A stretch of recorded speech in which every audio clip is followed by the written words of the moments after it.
তুই আমাকে ভুলেও স্পর্শ করার চেষ্টা করবি না। তোকে আমি স্বামী হিসেবে কখনোই গ্রহণ করতে পারবো না, কারণ তুই একটা কাজের ছেলে। তোকে যতই আম্মু ছেলে বলে দাবি করুক না কেন, আমি তোকে সব সময় কাজের ছেলে হিসেবেই দেখে এসেছি। তাহলে আঙ্কেল, আন্টিকে কেন তুমি বললে না আমাকে তুমি পছন্দ করো না, তুমি অন্য কাউকে পছন্দ করো, তার সাথে সারা জীবন থাকতে চাও? তাহলে মিথ্যা নাটক করে বিয়ে করার কি প্রয়োজন ছিল? তোর উপর আমার কিছু প্রতিশোধ নেওয়ার বাকি আছে। সেই প্রতিশোধগুলো নেওয়ার জন্য তোকে কিছুদিন ব্যবহার করব। আমার জানা মতে আমি তোমার সাথে কোনো রকম খারাপ ব্যবহার করিনি বা তোমাকে কোনো অন্যায় কথা বলিনি, কারণ আমি সবসময় তোমার থেকে দূরে থাকতে চেয়েছি। কারণ একটা অহংকারী মেয়েকে কখনোই ভালো মানুষ মনে করা যায় না। এটা করা সবচেয়ে একটা ভুল ধারণা। এখন বেশি কথা বলতে পারবো না। তুই তোর মতো নিচে শুয়ে থাক, আমি আমার মতো শুয়ে পড়ি। আমার ঘুম পাচ্ছে, কোনো কথা বলতে পারবো না তোর সাথে। মাহিন আর কোনো কথা না বলে চুপচাপ একটা বালিশ নিয়ে নিল, আর কিছু নিল না সাথে। এমনিতেই বৃষ্টি পড়ছে টুপটাপ, ফ্লোর অনেক ঠান্ডা হয়ে রয়েছে, বাইরে অনেক বৃষ্টি হচ্ছে, তাই ফ্লোর একদম ঠান্ডা। ঠান্ডাতে ভালো মতো শুয়ে থাকতে পারছে না মাহিন। তার চোখ দিয়ে অনবরত নোনা জল গড়িয়ে পড়ছে, আর সে ভাবতেছে আজকে যদি তার মা বাবা বেঁচে থাকতো তাহলে তার এই কষ্টটা আর পোহাতে হতো না। মাহিন নিজের মনকে শক্ত করার চেষ্টা করছে, কিন্তু মনটা কেন জানে আজকে ব্যাকুলতায় ভরপুর হয়ে যাচ্ছে। তার বারবার বাবা মায়ের কথা মনে পড়তেছে, আর চোখ দিয়ে অনবরত নোনা জল গড়িয়ে পড়ছে। এমনিতেই অনেক ঠান্ডা, তাই কাঁপতেছে ঠান্ডায়। পরদিন সকালে যখন মাহিনের ঘুম ভাঙলো, উঠে আশেপাশে তাকিয়ে দেখে দীপা কোথাও নেই রুমের ভেতর। মাহিন সেদিকে কোনো খেয়াল না করে ফ্লোর থেকে উঠে দাঁড়ান। সে বুঝতে পারছে কালকে রাতে ঠান্ডা খাওয়ার জন্য আজকে তার নির্ঘাত জ্বর আসবে। সেদিকে কোনো তোয়াক্কা না করে রুম থেকে বেরিয়ে আসলো আর সোজা ছাদে চলে আসলো। কি রে, তুই এত সকালে রুম থেকে বেরিয়ে এসেছিস? মাহিনকে তো দেখছি না, তার কি এখনো ঘুম হয়নি? তোমার আদরের জামাই কি করতেছে আমি কি জানি, তুমি গিয়ে দেখে আসতে পারো না? এসব কি ধরনের খারাপ কথা বলতেছিস তুই? তোর বিয়ে হয়েছে তার সাথে, তার স্ত্রী তুই, এভাবে কথা বলতে পারিস না ওর সাথে। এই বিষয় নিয়ে এখন আমি কোনো কথা বলতে চাচ্ছি না। তুমি কি রান্না করেছো নাকি রান্না করনি? এখন ক্ষুধা লেগেছে খুব, আমাকে খাইতে দাও। তোমার জামাইকে তুমি গিয়ে দেখো কি করে। তুই কিন্তু একটা ঠিক করছিস না। দেখ, একটা মানুষকে এত অবহেলা করিস না, তাহলে দেখবি তার জন্য একদিন কান্না করবি, তখন তাকে খুঁজে পাবি না। সেদিন কখনোই আসবে না। এই দোয়াটা আমার জন্য করো, কারণ এরকম একটা খ্যাতমার্কা ছেলেকে আমি কোথাও নিয়ে গিয়ে আমার স্বামী হিসেবে পরিচিত করাতে পারবো না। তুমি আমার স্ট্যাটাস জানো না? আজকে তুই যে কথাগুলো বললি সেই কথাগুলো দেখবি কয়দিন পর একদম পরিবর্তন হয়ে যাবে। সেই ছেলেটার জন্যই তোর মায়া জন্মাবে, আর সেই ছেলেটার জন্যই একদিন কান্না করবি। বেশি অবহেলা করিস না, এই জন্যই বললাম। তোমার এই বকবকানি শুনতে শুনতে সকালবেলা কানটা ঝালাপালা হয়ে গেল। এখন তুমি কি আমাকে খাবার দিবে নাকি আমি রুমে চলে যাব? আচ্ছা, তুই গিয়ে খাবার টেবিলে বসে পড়, আমি নাস্তা রেডি করে রেখেছি, সেগুলো নিয়ে খা। আমি দেখছি ছেলেটা কোথায়। আচ্ছা তুমি গিয়ে দেখো, আমি আমার মতো খাচ্ছি, আমাকে ডিস্টার্ব করবে না। সেতু বেগম দীপার সাথে আর কোনো প্রকার কথা বলল না। সেতু বেগম আগে থেকেই বুঝতে পেরেছে তার মাথা নষ্ট হয়ে যাচ্ছে, তাই তিনি তার ভাইপোর সাথে তার বিয়েটা দিয়ে দিল। কারণ মাহিন ছেলেটা অনেক ভদ্র, ছোট থেকে তাদের কাছেই বড় হয়েছে। তার আচরণ তারা তো জানে, তাদের মেয়েটাকে যে সে কন্ট্রোল করতে পারবে, তার জন্যই এই ব্যবস্থা করেছে তারা। দীপা দিন দিন দুষ্ট হয়ে যাচ্ছিল প্রচুর পরিমাণ, তার জন্যই তারা বাধ্য হয়েছে ঘরের ছেলের সাথে বিয়ে দিতে। কারণ বাইরে বিয়ে দিলে তো নানা ধরনের কথা শুনতে হতো, তার জন্য। আর মাহিন ছেলেটা তো খারাপ না। দীপার আম্মু মাহিনকে রুমে গিয়ে দেখতে পেল না, বাড়িটা তন্ন তন্ন করেও খুঁজে পেল না। টেনশন হতে লাগলো তার, তাই তিনি ছাদে গেলেন।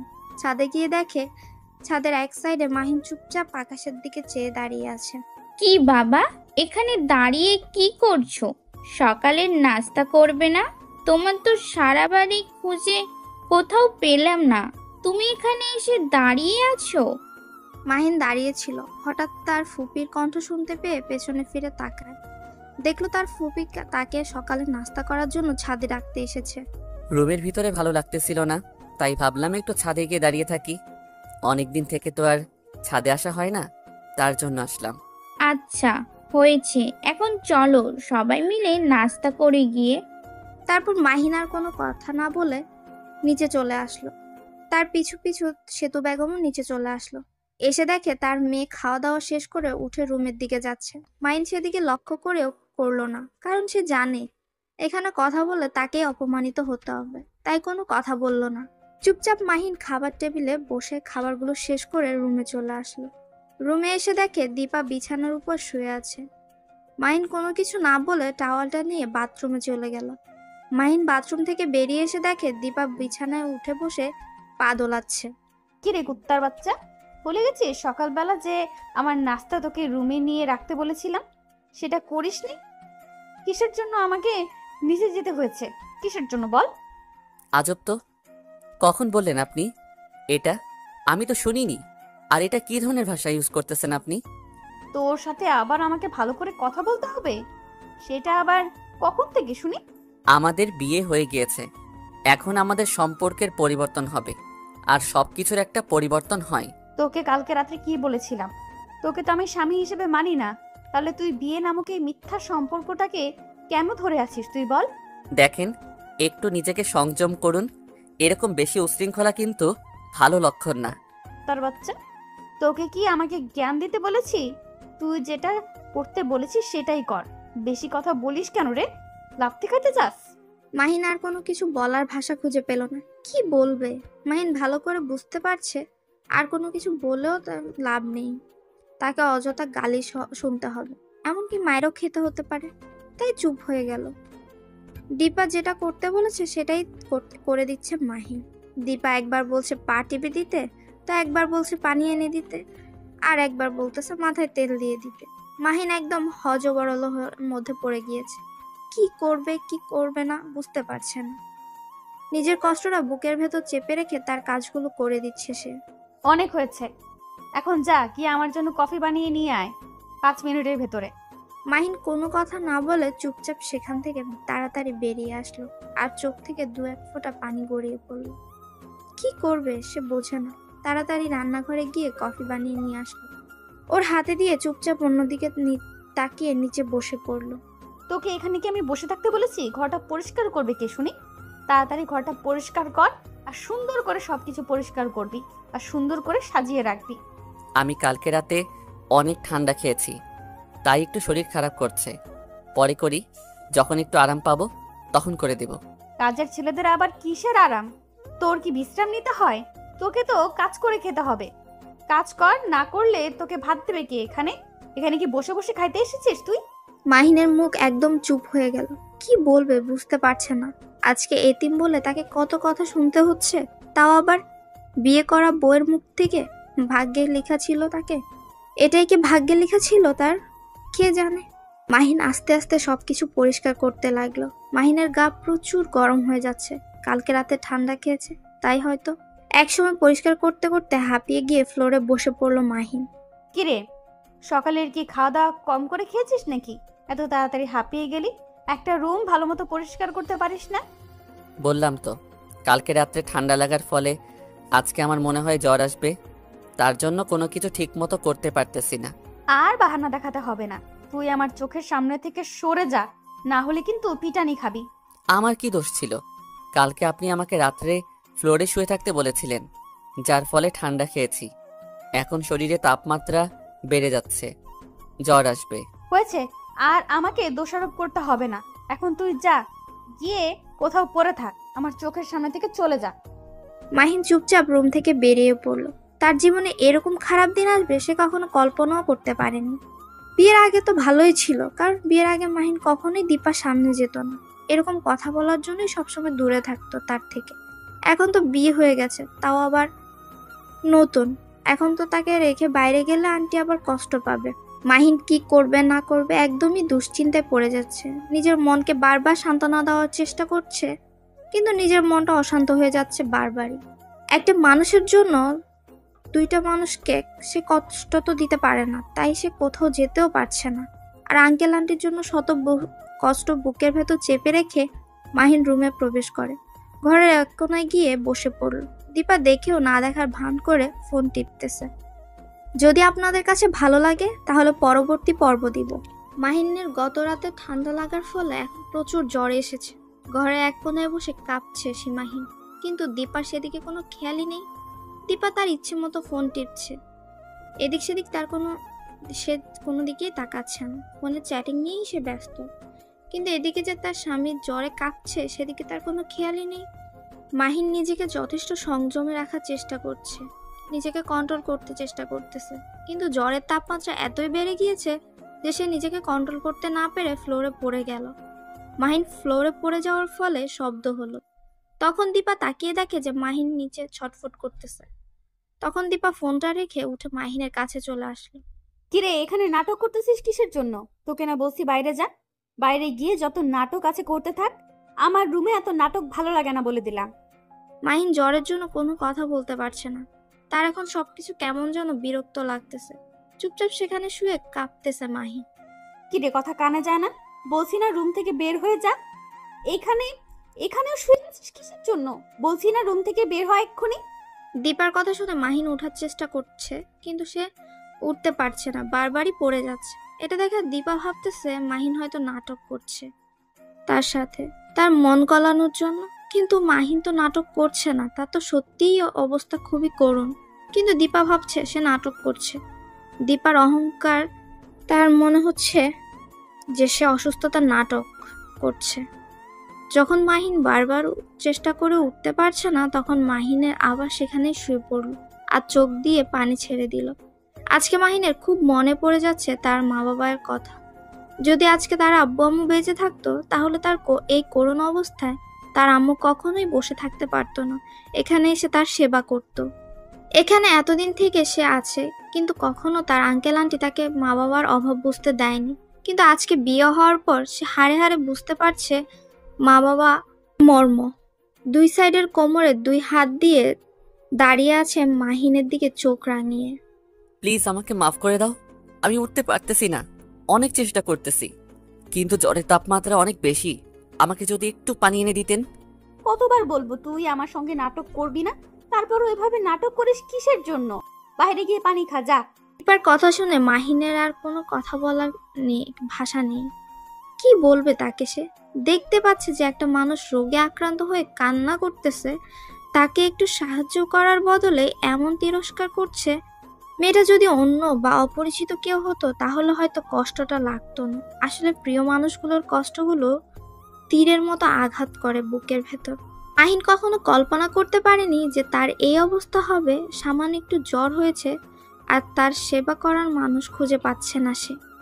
হয়তো তার আন্টি শুনলে ছুটে আসবে তার সেবা করার জন্য, তিনি তো জানে না।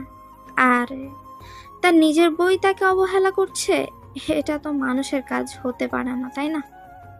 আচ্ছা, তাহলে আপনি একটু কাজ করুন, আমাকে একটু লাঠি বা ধরার মতো কিছু এনে দেন, আমি আমার রুমে চলে যাচ্ছি। তোকে বলেছি না কানের কাছে প্যান প্যান করবি না? এরকম ভ্যান ভ্যান করতেছিস কিসের জন্য শুনি? আপনি কি মানুষ না? আমার জন্য কি একটু মায়া হয় না আপনার? আপনি এভাবে কথা বলছেন কিসের জন্য? আজকে অসুস্থ বলে আপনি আমাকে জ্বালাচ্ছেন, তাড়িয়ে দিচ্ছেন। আপনি কি কখনো অসুস্থ হবেন না? যখন অসুস্থ হব তখন দেখা যাবে। এখন কানের কাছে ভ্যান ভ্যান না করে এখান থেকে চলে যা। আর তোর রুমে গিয়ে কি করিস কর, তুই আমাকে ডিস্টার্ব করবি না। মাহিন আর কোনো কথা বলল না, চুপচাপ উঠে দাঁড়ানোর চেষ্টা করছে। দেয়াল ধরে উঠে দাঁড়াচ্ছে কোনো মতে। উঠে দেয়াল ধরে সে নিজের রুমে চলে আসলো, এসে বিছানায় শুয়ে পড়ল। আর কোনো কিছু মনে নেই তার। কখন যে ঘুমিয়ে পড়েছে নিজেও জানে না। যখন ঘুম ভাঙলো তখন দেখে তার আন্টি তার পাশে বসে তার সেবা করছে। মাহিন অবাক হয়ে তার দিকে তাকিয়ে রইল। তুমি যে অসুস্থ হয়ে পড়েছো সেটা কি আমাকে জানানো উচিত না তোমার? আমি কি তোমাকে ফেলে দিয়েছি নাকি? আমার মেয়ে না হয় একটু খারাপ, তার জন্য তুমি আমাকেও কথাটা জানাবে না? আন্টি, আমি তো ঠিক আছি, আমার কোনো কিছু হয়নি। দেখেন আমি একদম সুস্থ আছি, আমার তো কিছু হয়নি। তাহলে আপনাকে কিসের জন্য জানাবো? যদি অসুস্থ হইতাম তাহলে জানতাম। হায় রে মানুষ, আর কত তুমি নিজেকে লুকিয়ে রাখবে? আজ 2 দিন ধরে তুমি অসুস্থ, 2 দিন ধরে তোমার কোনো খোঁজ খবর পাওয়া যাচ্ছে না, আর তুমি বলতেছো তুমি ঠিক আছো, তাই না? 2 দিন পর তুমি আজকে এই পৃথিবীর আলো দেখতে পেলে, আর তুমি বলতেছো তুমি ঠিক আছো? মাহিন তার আন্টির মুখ থেকে কথাটা শুনে অবাক দৃষ্টিতে তার আন্টির দিকে তাকিয়ে রইল। 2 দিন ধরে সে অজ্ঞান হয়ে পড়েছিল, আর একবারের জন্য সে মেয়েটা তাকে দেখতে আসেনি, নাকি এসেছিল সেও জানে না। আপনাকে অনেক কষ্ট দিয়ে ফেলেছি তাই না এই 2 দিনে? কি আবোল তাবোল বলছো?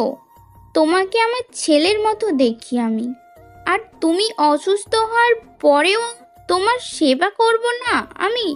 এটা কেমনে হয় শুনি? আমি যদি অসুস্থ হয়ে পড়তাম তাহলে তুমিও কি আমার সেবা করতে না? আপনাকে দেখে মনে হচ্ছে আপনি অনেক ক্লান্ত। এখন গিয়ে বিশ্রাম করুন। আমি একদম পুরোপুরি সুস্থ আছি, আমার আর কোনো সমস্যা হবে না। আপনি গিয়ে কিছুক্ষণ বিশ্রাম করে নেন। আচ্ছা, আমি এখন চলে যাচ্ছি, কিন্তু একটা কথা মাথায় রাখবে, তোমার যদি কোনো কিছুর প্রয়োজন পড়ে বা তুমি যদি অসুস্থ হয়ে যাও, আর এভাবে লুকিয়ে রাখবে না, বলে দিলাম। যদি তোমার কিছু একটা হয়ে যেত তাহলে আমরা কি নিয়ে বেঁচে থাকতাম বলো? আমি আর কখনো এরকম ভুল করব না। এখন থেকে সঙ্গে সঙ্গে সব কিছু আপনাকে জানিয়ে দিব। প্লিজ আমাকে মাফ করে দিবেন, আমি সত্যি অনুতপ্ত। আচ্ছা, তাহলে আমি আমার রুমে যাচ্ছি। তোমার যদি কোনো কিছু লাগে সঙ্গে সঙ্গে আমাকে জানাবে। তুমি এখন একটু গোসল করে ফ্রেশ হয়ে নাও, তাহলে আরো ভালো লাগবে তোমার। কথাটা বলে সেতু বেগম সেখান থেকে চলে গেল। আর মাহিন মনে মনে ভাবতে লাগলো যে 2 দিন থেকে সে অজ্ঞান হয়ে আছে, আর 2 দিন পরে তার আজকে জ্ঞান ফিরল। সে তো পরপারে চলে যেতে পারত। এই পৃথিবীতে বেঁচে থেকে এত যন্ত্রণা আর সহ্য হয় না তার। মাহিন মনে মনে কথাগুলো ভাবতে ভাবতে বাথরুমে গিয়ে গোসল করে নিল। একটু ফ্রেশ হয়ে রুম থেকে বেরিয়ে আসলো। এসে দেখে দীপা সামনে হেঁটে বেড়াচ্ছে। তাকে দেখে মনে হচ্ছে কোনো কিছু নিয়ে দুশ্চিন্তা করছে সে। হয়তো তার পার্সোনাল লাইফে কোনো সমস্যা হয়েছে তার জন্য। মাহিন দীপাকে দেখেও না দেখার ভান করে ছাদের দিকে যেতে লাগলো। লক্ষ্য করে দেখলো যে তার পেছনে দীপাও আসতেছে। বেশি গুরুত্ব না দিয়ে চলে আসলো মাহিন। তার পেছনে পেছনে দীপাও আসলো, কিন্তু দেরি হয়ে গেছে, কারণ মাহিন ছাদে গিয়ে বেশিক্ষণ দেরি করেনি। প্রচুর রোদ, তাই তাড়াতাড়ি নিচে নেমে এসেছে। দীপাকে পাত্তা দেয়নি। মাহিনের নিজের রুমে আবার প্রবেশ করলো। সঙ্গে সঙ্গে দীপা মাহিনের রুমে প্রবেশ করলো। মাহিন কি বলবে ভেবে পাচ্ছে না, তাই অন্য পাশে তাকিয়ে শুয়ে পড়লো মাহিন। তোর সাথে আমার কিছু কথা আছে। এইভাবে মুখ গোমরা করে না থেকে সুন্দরভাবে বসে পড়ো। কিছু কথা আছে, কথাগুলো শুনে তারপর তোমার যা ইচ্ছা তাই করতে থাকো। আমি আমার কানকে তালা লাগিয়ে দেইনি যে আমি শুনতে পারবো না। আপনার যা ইচ্ছা বলেন, বলে এখান থেকে চলে যেতে পারেন দয়া করে। সেটা না হয় বুঝলাম, কিন্তু আমি যেটা করতে বলেছি সেটাই করো এখন। না হলে কিন্তু আবার পিটানি শুরু করে দেব। এমনিতেই অসুস্থ থেকে সুস্থ হয়েছে, এখন যদি আবার পিটানি দেই তাহলে আবার অসুস্থ হয়ে যাবেন। তাই আমি চাচ্ছি না কাউকে অসুস্থ করতে। আমার মতো অসহায় মানুষকে আর দয়া দেখাতে হবে না, তাই যা ইচ্ছা তাই বলে এখান থেকে চলে যেতে পারেন। আমার খুব ডিস্টার্ব হচ্ছে। এখন কথা হচ্ছে যে আমার এখন মাথা ব্যথা করতেছে, আমার মাথা মালিশ করে দিবে, এটাই হলো কথা। আর কোনো কথা নেই, তেল এনেছি, তাড়াতাড়ি শুরু করে দাও। আমি এখন পারবো না, আমার খুব ক্লান্ত লাগতেছে। যখন সুস্থ হব তখন আপনার কাজের লোক হিসেবে আবার নিয়োজিত হব। এখন প্লিজ অন্তত আমাকে মাফ করবেন। এখানে আমার মাথা ব্যথা করতেছে আর তুই এভাবে শুয়ে থাকবি, সেটা তো আমি কখনোই মেনে নিতে পারবো না। তুই আমার মাথায় তেল মালিশ করে দিবি, না হলে কিন্তু। মাহিন কোনো কথা না বলে চুপচাপ উঠে দেয়ালের সাথে গা হেলান দিয়ে বসে পড়ল, কারণ ঠিকমতো এত এখনো সুস্থ হতে পারেনি পুরোপুরি। দীপা গিয়ে বসে পড়লো বিছানার এক সাইডে। মাহিন তেলের বোতলটা হাতে নিয়ে আস্তে আস্তে দীপার মাথায় তেল মালিশ করতে লাগলো। মাহিনের খুব কষ্ট হচ্ছে, কারণ একটা অসুস্থ মানুষ, তার এখন কোনো কিছু ভালো লাগবে না। একটা অসুস্থ মানুষের মর্ম বুঝতে পারবে একটা সুস্থ মানুষ কখনো? অসুস্থ মানুষের মন কেউ বুঝে না। কিরে, হাতে কি শক্তি হারিয়ে ফেলেছিস নাকি? এই 2 দিন ওই 2 দিন থেকে নাটক তো ভালোই করলি। 2 দিন আমার আম্মুর কাছ থেকে তো ভালোই সেবা যত্ন নিলি। কি আর করব, গরিব মানুষ, বাপ মা নেই, তাই অন্যজনকে কষ্ট দিলাম। তোর মতো ছোট লোক আর কি করতে পারে? এগুলোই তো করতে পারে, তাই না? তোকে আর কি বলবো, আর কিছু বলতে চাচ্ছি না। অসুস্থ হয়ে গেছিস, একটু তো তোকে সহমর্মিতা দেখাতে হবে। আপনার মতো অহংকারী মানুষ আমি হাতে গোনা কয়েকজনকে দেখেছি, বলতে গেলেও ভুলে হবে। শুধু আপনাকে দেখেছি, কারণ একটা অসুস্থ মানুষকে যে এইভাবে কষ্ট দিতে পারে সে কখনো মানুষ হতে পারে না, সে পশু। বেশি রকম কথা বলতে পারবো না, আর বকবক করতে পারবো না তোর সাথে। এখন মাথা ব্যথা করতেছে, তাই তাড়াতাড়ি মাথায় তেল মালিশ করে দে। মাহিন কোনো কথা না বলে চুপচাপ নিজের মতো করে তেল মালিশ করে দিচ্ছে, আর দীপা চোখ বন্ধ করে সেটা অনুভব করছে। দীপা মনে এখন অন্য কিছু চলছে, মাহিন সেটা হয়তো বুঝতে পারছে না। ক্লান্ত শরীর নিয়ে মালিশ করতেছে, হঠাৎ করে তার চোখ থেকে 2 ফোঁটা জল গড়িয়ে পড়লো। অনেক হয়েছে, আর মাথায় মালিশ করতে হবে না। এখন আমি উঠে বিছানায় শুয়ে পড়তেছি, তুই পা দুটো একটু মালিশ করে দে। মাহিন কি বলবে বুঝতে পারছে না। মাহিন ক্লান্ত শরীর নিয়ে বসে পড়লো বিছানায়।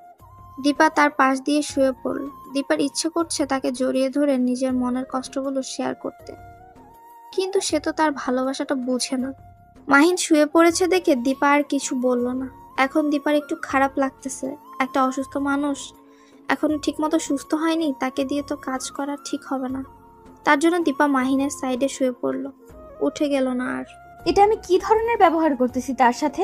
তার সাথে আমার বিয়ে হয়ে গিয়েছে, আমি কেন করতেছি তার সাথে এরকম? আমার তো বোঝা উচিত ছিল যে সে একজন অসুস্থ মানুষ, তাকে এরকম চাপ দেওয়া ঠিক হবে না। আমি এরকম অবুঝের মতো কাজ কেন করতেছি? দীপা পিছনে ফিরে দেখে মাহিন অন্য পাশে হয়ে শুয়ে আছে। দীপা আস্তে করে মাহিনের মাথায় হাত দিয়ে দেখে জ্বর আছে কিনা। হ্যাঁ, এখন জ্বর আছে। দীপা বিছানা ছেড়ে উঠে গিয়ে বাইরে থেকে 1 বাটি পানি আর সাথে একটা রুমাল নিয়ে আসলো। রুমালটা ভিজিয়ে মাহিনের কপালে লাগিয়ে দিতে লাগলো। হঠাৎ করে মাহিন অনুভব করতে লাগলো তার কপালে কেউ কিছু লাগিয়ে দিচ্ছে। তাই সে চোখ খুলে তাকিয়ে অবাক হয়ে তাকিয়ে রইল দীপার দিকে। মাহিন কি বলবে বুঝতে পারছে না, শুধু অবাক হয়েই দীপার দিকে একদৃষ্টিতে তাকিয়ে আছে। দীপা সেটা দেখেও না দেখার ভান করে তার মতো করে কাজ চালিয়ে যাচ্ছে। তাই মাহিন উঠে একটু সরে বসলো। সেটা দেখে দীপার প্রচন্ড রাগ হলো। আমি এখানে একটা কাজ করতেছি, এইভাবে সরে গেলে কিসের জন্য শুনি? নাকি এখন একটু খাতিরদারি করতেছি দেখে ভাব দেখাচ্ছ? মাহিন কোনো কথা না বলে চুপচাপ সেখানে বসে রইল, আর দীপা অবাক দৃষ্টিতে তাকিয়ে রইল।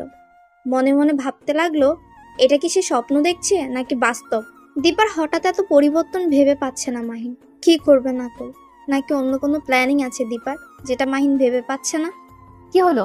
এইভাবে ওখানে গুটিসুটি মেরে বসে আছো কিসের জন্য? শুয়ে পড়ো বলছি, না হলে কিন্তু কি করব নিজেও জানি না। যেটা বলতেছি সেটাই করো, না হলে তোমার জন্য ভালো হবে না বলে দিলাম। মাহিন এবার কোনো কথা না বলে চুপচাপ শুয়ে পড়লো, আর মনে মনে ভাবতে লাগলো, হঠাৎ করে দীপার এত পরিবর্তন কেন?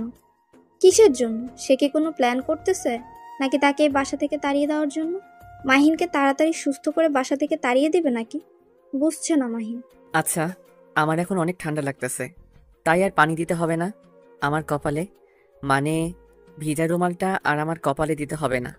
আপনি আপনার রুমে গিয়ে বিশ্রাম করুন, আমি একটু একা থাকতে চাই। কেন? আমি থাকলে এখানে কি সমস্যা? আমার বাসায় আমি যেখানে সেখানে থাকতে পারবো, তোমাকে এইটা নিয়ে কথা বলতে হবে না। এখন আমি এখানে থাকতে ইচ্ছে করতেছে, আমি এখানেই থাকবো। তুমি চুপচাপ মেরে এখানে শুয়ে থাকো। মাহিন কোনো কথা না বলে চুপচাপ শুয়ে পড়লো, আর কোনো কথা বললো না মাহিন, কারণ দীপা উল্টাপাল্টা কথা বলবে সেটা শোনার থেকে চুপ থাকাই ভালো। কারণ মাহিনের এখন বিরক্ত লাগছে, কোনো প্রকার কথা বলতে ইচ্ছে করছে না তার। তাই চোখ বন্ধ করে চুপচাপ শুয়ে পড়লো। আর এদিকে দীপা মাহিনের এরকম চুপচাপ স্বভাব দেখে নিজে একটা মুচকি হাসি দিয়ে মাহিনের বুকে শুয়ে পড়লো।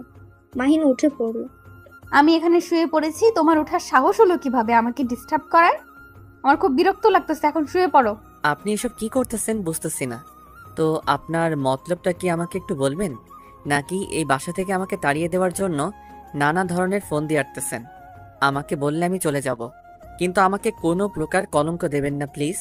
এখন কোনো কথা শুনতে চাচ্ছি না, তুমি এখন শুয়ে পড়বে আর আমি তোমার বুকে মাথা রাখবো। আমার কেমন জানি লাগতেছে, মানে বালিশে ঘুমাতে ইচ্ছে করতেছে না।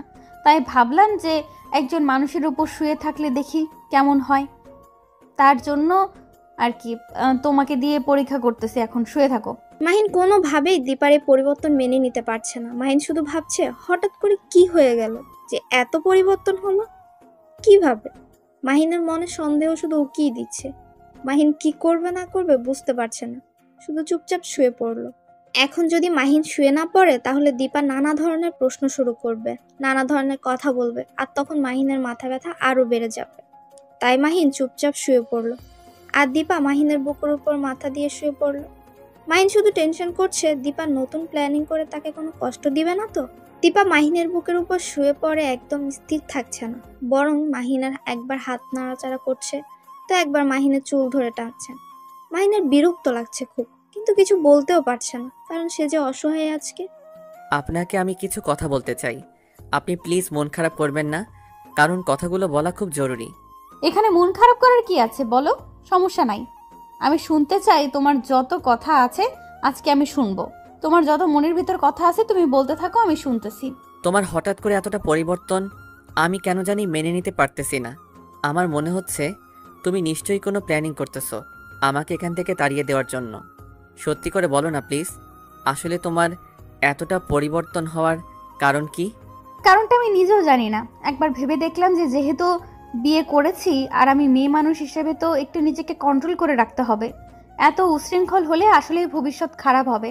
আর আমরা তো মুসলিম মানুষ, আমাদের একটা বিবাহ যেহেতু হয়ে গেছে, স্বামীকে কষ্ট দেওয়া তো ঠিক না। আমি এতটাও খারাপ না তুমি যতটা ভাবো, কিন্তু আমি ততটাও খারাপ যতটা তুমি ভাবো না। তোমার কথার আমি কিছু বুঝলাম না। আসলে তুমি কি বোঝাতে চাচ্ছ আমাকে? আর তুমি কেন আমার সাথে এত ভালো ব্যবহার করতেছো? নিশ্চয়ই তার একটা কারণ আছে, তাই না? সেটা ঠিক বলেছ, কারণ ছাড়া কেউ পরিবর্তন হয় না। আমারও কিছু কারণ আছে, তার জন্য আমি পরিবর্তন হয়েছি। আস্তে আস্তে সবকিছু জানতে পারবে। এখন এত প্রেশার দিও না, আমার ঘুম পাচ্ছে, আমাকে ঘুমাতে দাও। মাহিন একদম চুপ হয়ে গেল। সে বুঝতে পারছে না কি করবে। দীপাকে নিজের বুক থেকে সরাতেও পারছে না আর রাখতেও পারছে না। তার কেমন যেন অস্থির লাগছে। এই বিষয়টা হঠাৎ করে এত পরিবর্তন কেন, কেমন যেন লাগছে মাহিনের মনের ভেতরে, কেমন যেন করছে। কি করবে না করবে সে বুঝে উঠতে পারছে না। আচ্ছা চলো, এখন আমরা ছাদে যাব, আর রুমের ভেতর থাকতে ইচ্ছে করতেছে না। তুমি এখন আমার সাথে যাবে। দীপার এমন কথা শুনে হঠাৎ মাহিন চমকে উঠল। কি করবে বা কি বলবে বুঝতে পারছে না। হঠাৎ করে এরকম বাহানা করার কি আছে? ছাদে গিয়ে কি ধাক্কা মেরে ফেলে দেওয়ার চিন্তা ভাবনা করছে নাকি? মাহিন দীপার সাথে যেতে চাচ্ছে না, কিন্তু দীপা মাহিনকে টানতে টানতে ছাদে নিয়ে গেল। মাহিন দীপার কাছে হার মেনে নিল। অসুস্থ তার শরীর, বিন্দুমাত্র শক্তি নেই তার শরীরে। তারপরও দীপা মাহিনকে টানতে টানতে একদম ছাদে নিয়ে গিয়ে দাঁড় করালো। ছাদের এক সাইডে মাহিনকে দাঁড় করিয়ে তার মুখোমুখি দীপা দাঁড়িয়ে পড়ল। আমার খুব খারাপ লাগতেছে, আমি দাঁড়িয়ে থাকতে পারতেছি না। আমি নিচে যাব, আর আপনার কি কথা আছে তাড়াতাড়ি বলুন। আমার এখানে কোনো কথা নেই। তোমাকে খুব ক্লান্ত লাগতেছে, তাই ছাদে একটু হাঁটাহাঁটি করার জন্য নিয়ে আসলাম। তুমি এখানে বসে পড়লে কিসের জন্য? আমার সাথে হাঁটবে এখন তুমি। আমার সাথে আপনি এরকম করতেছেন কেন বুঝতেছি না। এত জোর জবরদস্তি করতেছেন কেন? আমাকে আমাকে ছেড়ে দেন না। আমাকে ছেড়ে দেন না। আমার মতো আমি তো আপনাকে কোনো ডিস্টার্ব করতেছি না। কিন্তু আমি তোকে ডিস্টার্ব করব, তাতে তোর সমস্যা? ভালো মতো কথা বলতেছি বলে, ভালো মতো ব্যবহার করতেছি, তাই মনে হয় কথা গায়ে লাগে না, তাই না? মাহিন একদম চুপ হয়ে গেল। দীপা মাহিনের হাত ধরে কাঁধের উপর রেখে দিল, তারপর মাহিনকে ধরে ধরে হাঁটতে হচ্ছে। অন্যরকম একটা অনুভূতি নিয়ে হাঁটছে তারা। তার মনে হচ্ছে সে সত্যি এখনকার একটা দায়িত্ববান স্ত্রীর কাঁধে হাত রেখে হাঁটছে। কিন্তু যখন মাহিন দীপার মুখের দিকে তাকায়, তখন নিমিষের মধ্যে সব ভাবনা চিন্তা দূর হয়ে যায়। কারণ তখনই মাহিনের সবকিছু মনে পড়ে যায় যে আসলে তার সাথে দীপা কি কি করেছে আর তার সাথে কেমন ব্যবহার করেছিল। কি নিয়ে তো টেনশন করতেছো তুমি? তোমাকে দেখে বোঝা যাচ্ছে। আর এখন কি একটু হালকা লাগতেছে তোমার, নাকি এখনো ক্লান্তিটা আছে? মাহিন এখন কি বলবে ভেবে পাচ্ছে না। চুপ করে আছে সে, কারণ তার এখন কোনো কথা বলতে ইচ্ছে করছে না। তার এখন এই মুহূর্তটা খুব ভালো লাগছে, কারণ দীপা তার সাথে ভালো করে ব্যবহার করছে। আর দীপার কথাবার্তাগুলো এখন মাহিনের কাছে খুব ভালো লাগছে। কিন্তু যখন মাহিনের মনে পড়ে যায় দীপা তার সাথে কি কি ব্যবহার করেছিল, তখন মনটা আবার খারাপ হয়ে যায়। আমি কি বলছি আর তুমি কি ভাবতেছো? আমার কথার উত্তর দিচ্ছ না কিসের জন্য? এত দেমাগ বেড়ে যাচ্ছে তোমার, ব্যাপারটা বুঝলাম না আমি। সেরকম কিছুই না। আমার কেন জানি এখন কথা বলতে ইচ্ছা করতেছে না, কারণ বিকালটা উপভোগ করতে ইচ্ছা করতেছে। কথা বললে হয়তো বিকালের সৌন্দর্য উপভোগ করা হবে না। চলো, আজকে সন্ধ্যায় একটু বের হব, তোমাকে ডাক্তার দেখাতে হবে। আর ডাক্তার বলেও গিয়েছে তুমি যদি একটু সুস্থ হও তার চেম্বারে নিয়ে যাইতে। তার সাথে একটু কথা বলা লাগবে, আর একটু ঘুরে বেরিয়ে আসা যাবে, তাহলে তোমারও ভালো লাগবে। ডাক্তারের কাছে যাব, সেটা না বুঝলাম কোথাও ঘুরতে যেতে পারবো না, কারণ খুব বাজে লাগে ঘুরতে এখন। কার মুখে কি শুনতেছি যে সময় পাইলেই বাসায় এক মুহূর্ত থাকতো না সেই মানুষটা আজকে বলতেছে তার নাকি ঘুরতে বাজে লাগে। এটা কি আদৌ আমার বিশ্বাস হয়? তখনকার সময়টা আর এখনকার সময়টা আকাশ পাতাল তফাৎ। তখন ছিলাম একলা, আর এখন হয়ে গেছি একদম একলা। তোমার এই কথাটার মানে আমি বুঝতে পারলাম না। আগে একটা ছিল সেটা বুঝলাম, এখন একদম একা, সেটা কিভাবে সম্ভব? বিয়ে করলাম যে তার সাথে সারা জীবন সুখে সংসার করে কাটিয়ে দিব, তার সাথে সুখ দুঃখের গল্প করে সারা জীবন তার হাতে হাত রেখে পার করে দিব, কিন্তু সে আমাকে বুঝলো না। এখন একলা থাকবো না তো কতজনকে নিয়ে থাকবো? দীপা কোনো প্রকার কথা বলল না, কারণ সে মাহিনের মনের অবস্থা বুঝতে পারছে। এই অসুস্থতার মধ্যেও দীপার মাহিনকে কোনো কিছু বলা যাবে না। যদি আবার মানুষটা অসুস্থ হয়ে যায়, এমনিতেই তার আম্মু সে ছেলেটাকে নিয়ে কত টেনশন করে, এখন যদি আবার ভুলভাল কিছু বলে আবার অসুস্থ হয়ে যাবে, তাকে আবার কথা শুনতে হবে, কত চাপ নিতে হবে তাকে। তার থেকে কিছু না বলে চুপচাপ একটা দীর্ঘশ্বাস নিল দীপা। আচ্ছা চলো নিচে যাই, আর এখানে থেকে লাভ নেই, এখন সন্ধ্যা হয়ে যাবে। আম্মু যদি আবার দেখতে না পারে তখন আবার টেনশন করবেন। আমি আপনাকে এই কথাই বলতে চাচ্ছিলাম যে আন্টি যদি এখন দেখতে না পায়, আমাদের দেখতে না পায়, আর সারা বাড়ি খুঁজে না পেলে তো পরে আবার দেখলে রাগারাগি করবে। এখন আমরা নিচে যাই। তারপর দীপা মাহিনকে আস্তে আস্তে ধরে নিচে নিয়ে আসলো। এসে মাহিনকে মাহিনের রুমে না নিয়ে নিজের রুমে নিয়ে আসলো সোজা। মাহিন সেটা দেখে আরো অবাক হয়ে দীপার দিকে কিছুক্ষণ তাকিয়ে রইল। তারপর রুমে নিয়ে গিয়ে বিছানায় বসিয়ে দিল। মাহিনকে বিছানায় বসিয়ে দিয়ে দীপা বাইরে চলে আসলো। তারপর বাহিরের কাজ শেষ করে দীপা মাহিনের পাশে গিয়ে শুয়ে পড়ল। দীপার এরকম কর্মকাণ্ড দেখে মাহিন অবাকের উপর অবাকই হচ্ছে। কি করবে কি বলবে কিছুই বুঝতে পারছে না সে সঠিকভাবে। কি ব্যাপার, তুমি আমার দিকে অবাক দৃষ্টিতে তাকিয়ে আছো কেন? বুঝতেছি না, তখন থেকে কি দেখতেছো তুমি? আমার দিকে ফেলফেল করে তাকিয়ে আছো, কিছু বলতে চাও নাকি? বলতে চাইলে বলো। মাহিন চুপ করে রইল, কিছু বলল না। মাহিনের চুপ থাকা দেখে দীপার বিরক্ত বোধ করছে, কারণ সে নিজ থেকে কথা বলছে মাহিনের সাথে, আর মাহিন কথা বলছে না। কেমনটা লাগে। দীপা রেগে গিয়ে মারতে গিয়েও থেমে গেল। কি হলো, এরকম চুপ করে আছো কেন? কিছু বলবা নাকি? এইভাবে ফেলফেল করে তাকিয়ে আছো কেন আমার দিকে? কিছু বলো, চুপ করে আছো কেন? কি বলবো সেটাই তো খুঁজে পাচ্ছি না, তাই চুপ করে আছি। কারণ তোমার এত পরিবর্তন আমার কেন জানি না মেনে নিতে ইচ্ছে করতেছে না। তাতে আমার কি? এখন চুপচাপ শুয়ে থাকো তো, আমাকে ডিস্টার্ব করবে না। এত ডিস্টার্ব করো কিসের জন্য বুঝি না। কথা বলো না, আবার ডিস্টার্ব করো। ডিস্টার্ব করো আমাকে, এটা ঠিক না। আমি কখন ডিস্টার্ব করলাম? ডিস্টার্ব তো তুমি করতেছো আমাকে। তোমার জন্য তো আমি ঠিকমতো ঘুমাতে পারতেছি না, এমনিতে অসুস্থ শরীর, তারপর তোমার অত্যাচার ভালো লাগে বলো? এত বড় সাহস তোমার, তুমি আমাকে বকা দিচ্ছ? তোমাকে আমি দেখো কি করি। কথাটা বলে দীপা মাহিনের উপর শুয়ে পড়ল, পুরো শরীর মাহিনের শরীরের উপর। মাহিন কি বলবে বুঝতেছে না, কারণ তার একটু অন্যরকম ফিল কাজ করছে। এখন তার ইচ্ছে করছে যে দীপাকে শক্ত করিয়ে জড়িয়ে ধরে একটু আদর দিতে, কিন্তু সে তো তাকে ভালোবাসে না, আর সে অধিকারও তো তাকে দেয়নি দীপা।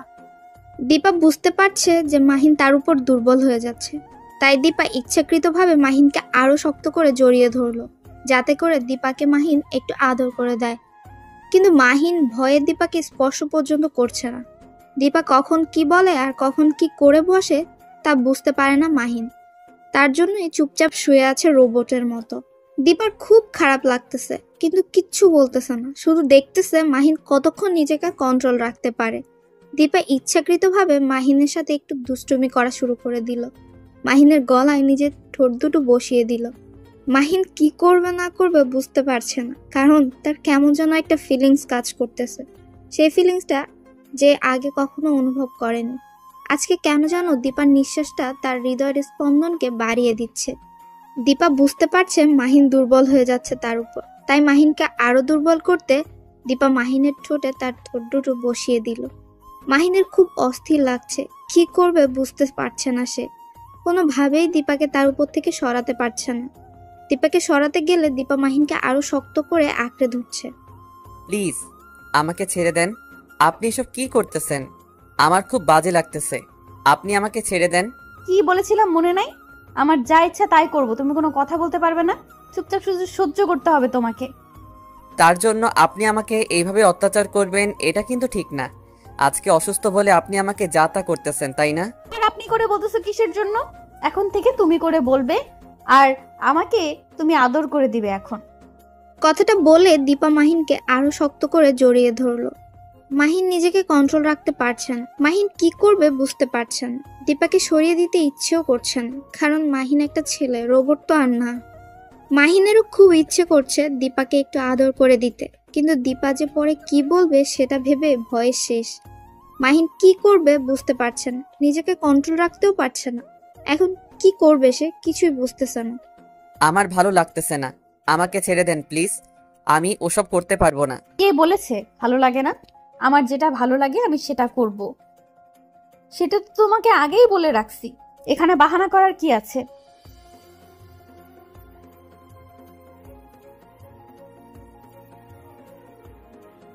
কথাটা বলে দীপা মাহিনকে আবার শক্ত করে জড়িয়ে ধরলো, আর মাহিনের ভেতরে যেন তোলপাড় শুরু হয়ে গেছে।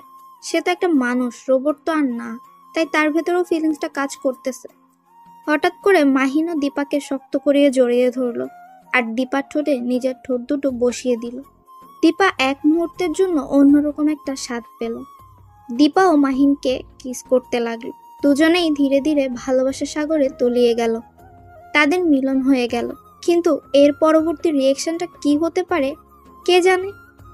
মাহিনের ভেতর ভয় কাজ করতেছে। দীপাকে ছেড়ে দিয়ে এক সাইডে শুয়ে পড়ল। দীপা হাঁপিয়ে গেছে, তাই মাহিনের বুকের উপরই আবার শুয়ে পড়ল। সেটা দেখে মাহিন অবাক হচ্ছে, দীপার কোনো রিয়েকশন নেই।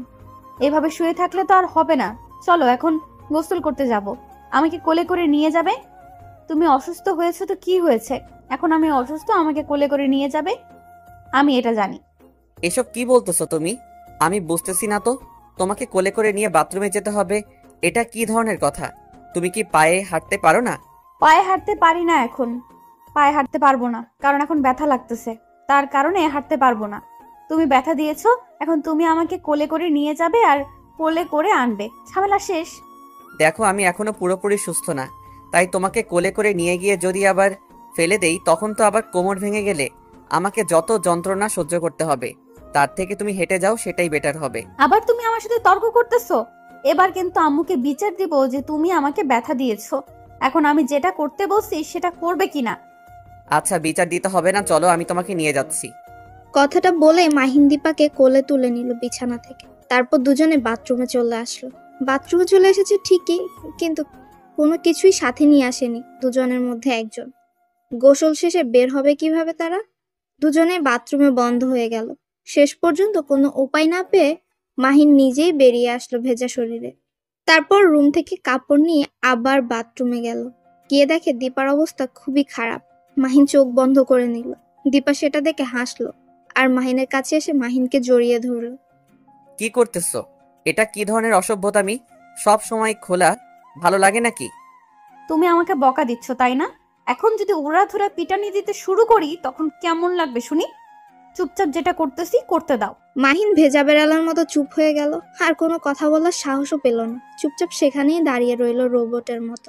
দীপা যেটা করছে মাহিনও সেটাই করলো। তারপর তারা একদম গোসল সেরে ফ্রেশ হয়ে বেরিয়ে আসলো দুজনে একসাথে।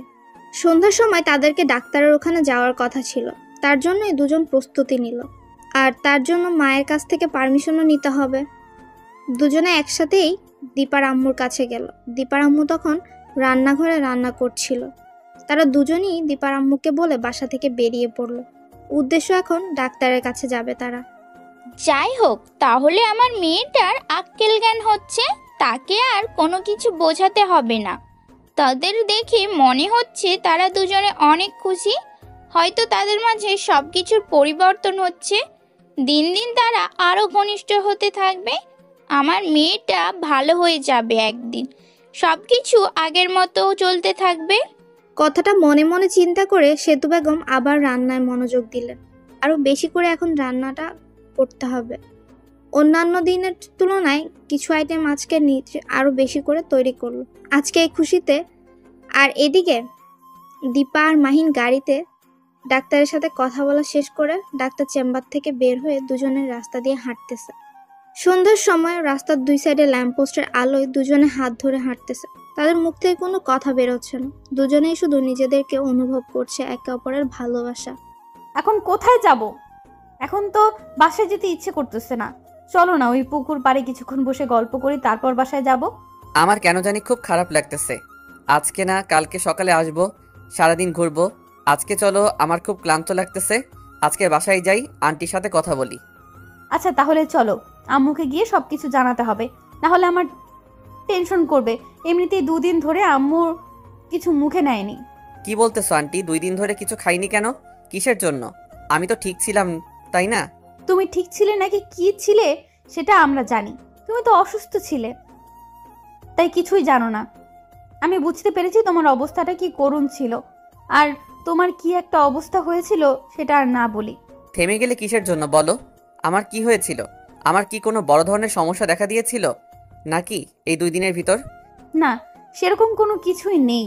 এখন চলো, এখানে থেকে লাভ নেই, বাসায় যেতে হবে, সন্ধ্যা ঘনিয়ে আসছে। তারপর মাহিন আর দীপা দুজনেই হাঁটতে হাঁটতে একটা রিক্সা দেখলো। সে রিক্সা করে দুজনেই শহরটা দেখতে দেখতে বাসায় ফিরে আসলো। এসে দেখে যে দীপার আম্মু রান্না শেষ করে সবকিছু গুছিয়ে রাখছে। তারা দুজনেই রুমের ভেতর চলে আসলো। তারপর বাথরুমে দুজন একসাথে গিয়ে ফ্রেশ হয়ে বিছানায় এসে বসে পড়লো। কেউ কোনো কথা বলছে না, শুধু তাকিয়ে আছে একে অন্যের দিকে এক দৃষ্টিতে। তাদের ভালোবাসা উপলব্ধি করছে। তারা কোনো কথা বলছে না, শুধু মুহূর্তটা উপভোগ করছে তারা। কি রে, কোথায় গেলি? তাড়াতাড়ি নিচে আয়, রেডি করেছি তো রাতের খাবার।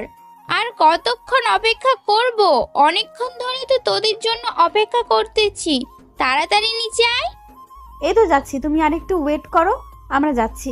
অনেকক্ষণ ধরে অপেক্ষা করতেছি, আর অপেক্ষা করতে পারবো না, আমার ক্ষুধা লেগেছে।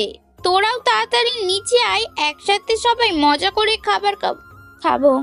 আচ্ছা যাচ্ছি, তুমি সবকিছু রেডি করে রাখো, আমরা এইমাত্র নিচে নামতেছি। এই দেখো, পেছনে ঘুরে আমরা যাচ্ছি। তারপর দীপা আর মাহিন দুজনেই নিচে চলে এসেছে। সেতু বেগমের সাথে বসে সবাই একসাথে মজা করে খেতে লাগলো। হঠাৎ করে মাহিনের কি যেন হয়ে গেল, হঠাৎ তার কাশি উঠে গেল। সেটা দেখে দীপা তাড়াতাড়ি উঠে মাহিনের হাতে পানি ধরিয়ে দিল। আর সেটা দেখতে পেয়ে তো সেতু বেগমের মনের ভেতর একটা শান্তি বিরাজ করছে। যাই হোক, তার মেয়ের দিন দিন বুদ্ধি হচ্ছে। তার মেয়েটাকে সে ঘরের মধ্যে বিয়ে দিয়ে একটা ভালো কাজই করেছে। আর এদিকে দীপা মাহিনের মাথায় হাত বুলিয়ে দিচ্ছে, কারণ মাহিনের যেন হঠাৎ কাশ উঠেছে, সেটা থামছেই না। দীপা নিজ হাতে মাহিনকে পানি খাওয়াচ্ছে, আর সেটা দেখে মাহিন নিজেই অবাক হচ্ছে। হঠাৎ করে দীপা যেটা করে বসলো সেটা একদমই ভাবনা চিন্তার বাহিরে। মাহিন কখনো কল্পনাও করতে পারেনি দীপা এমন একটা কাজ করবে, তাও আবার এইখানে। আমি গোসল করতে গেলাম, তুমি তাড়াতাড়ি চলে আসো, একসাথে গোসল করব। আর একটু পর তো বেড়াতে যেতে হবে, তাহলে গোসল তো অবশ্যই করতে হবে, তাই না? আমি এত সকালে গোসল করতে পারবো না, আমার ঠান্ডা লেগে যাবে, আবার জ্বর হবে। আমি গোসল করতে পারবো না, তুমি গিয়ে গোসল করে নাও। একদম নোংরা কথা বলবে না। গোসল করবে না মানে কি বোঝাতে যাচ্ছ? গোসল করতেই হবে তোমাকে। আমি এত সকালে গোসল করতে পারবো না, তুমি গিয়ে গোসল করো। আমাকে এই বিষয়ে জোর করবে না, বলে দিলাম এক্ষুনি। তোমাকে গোসল করতেই হবে। এখন যদি ভালোই ভালো না যাও আমার সাথে, তাহলে কিন্তু জোর করে নিয়ে যাব, তখন কিন্তু আরো অবস্থা খারাপ করে ছেড়ে দেব। এখন ভেবে নাও যাবে কিনা।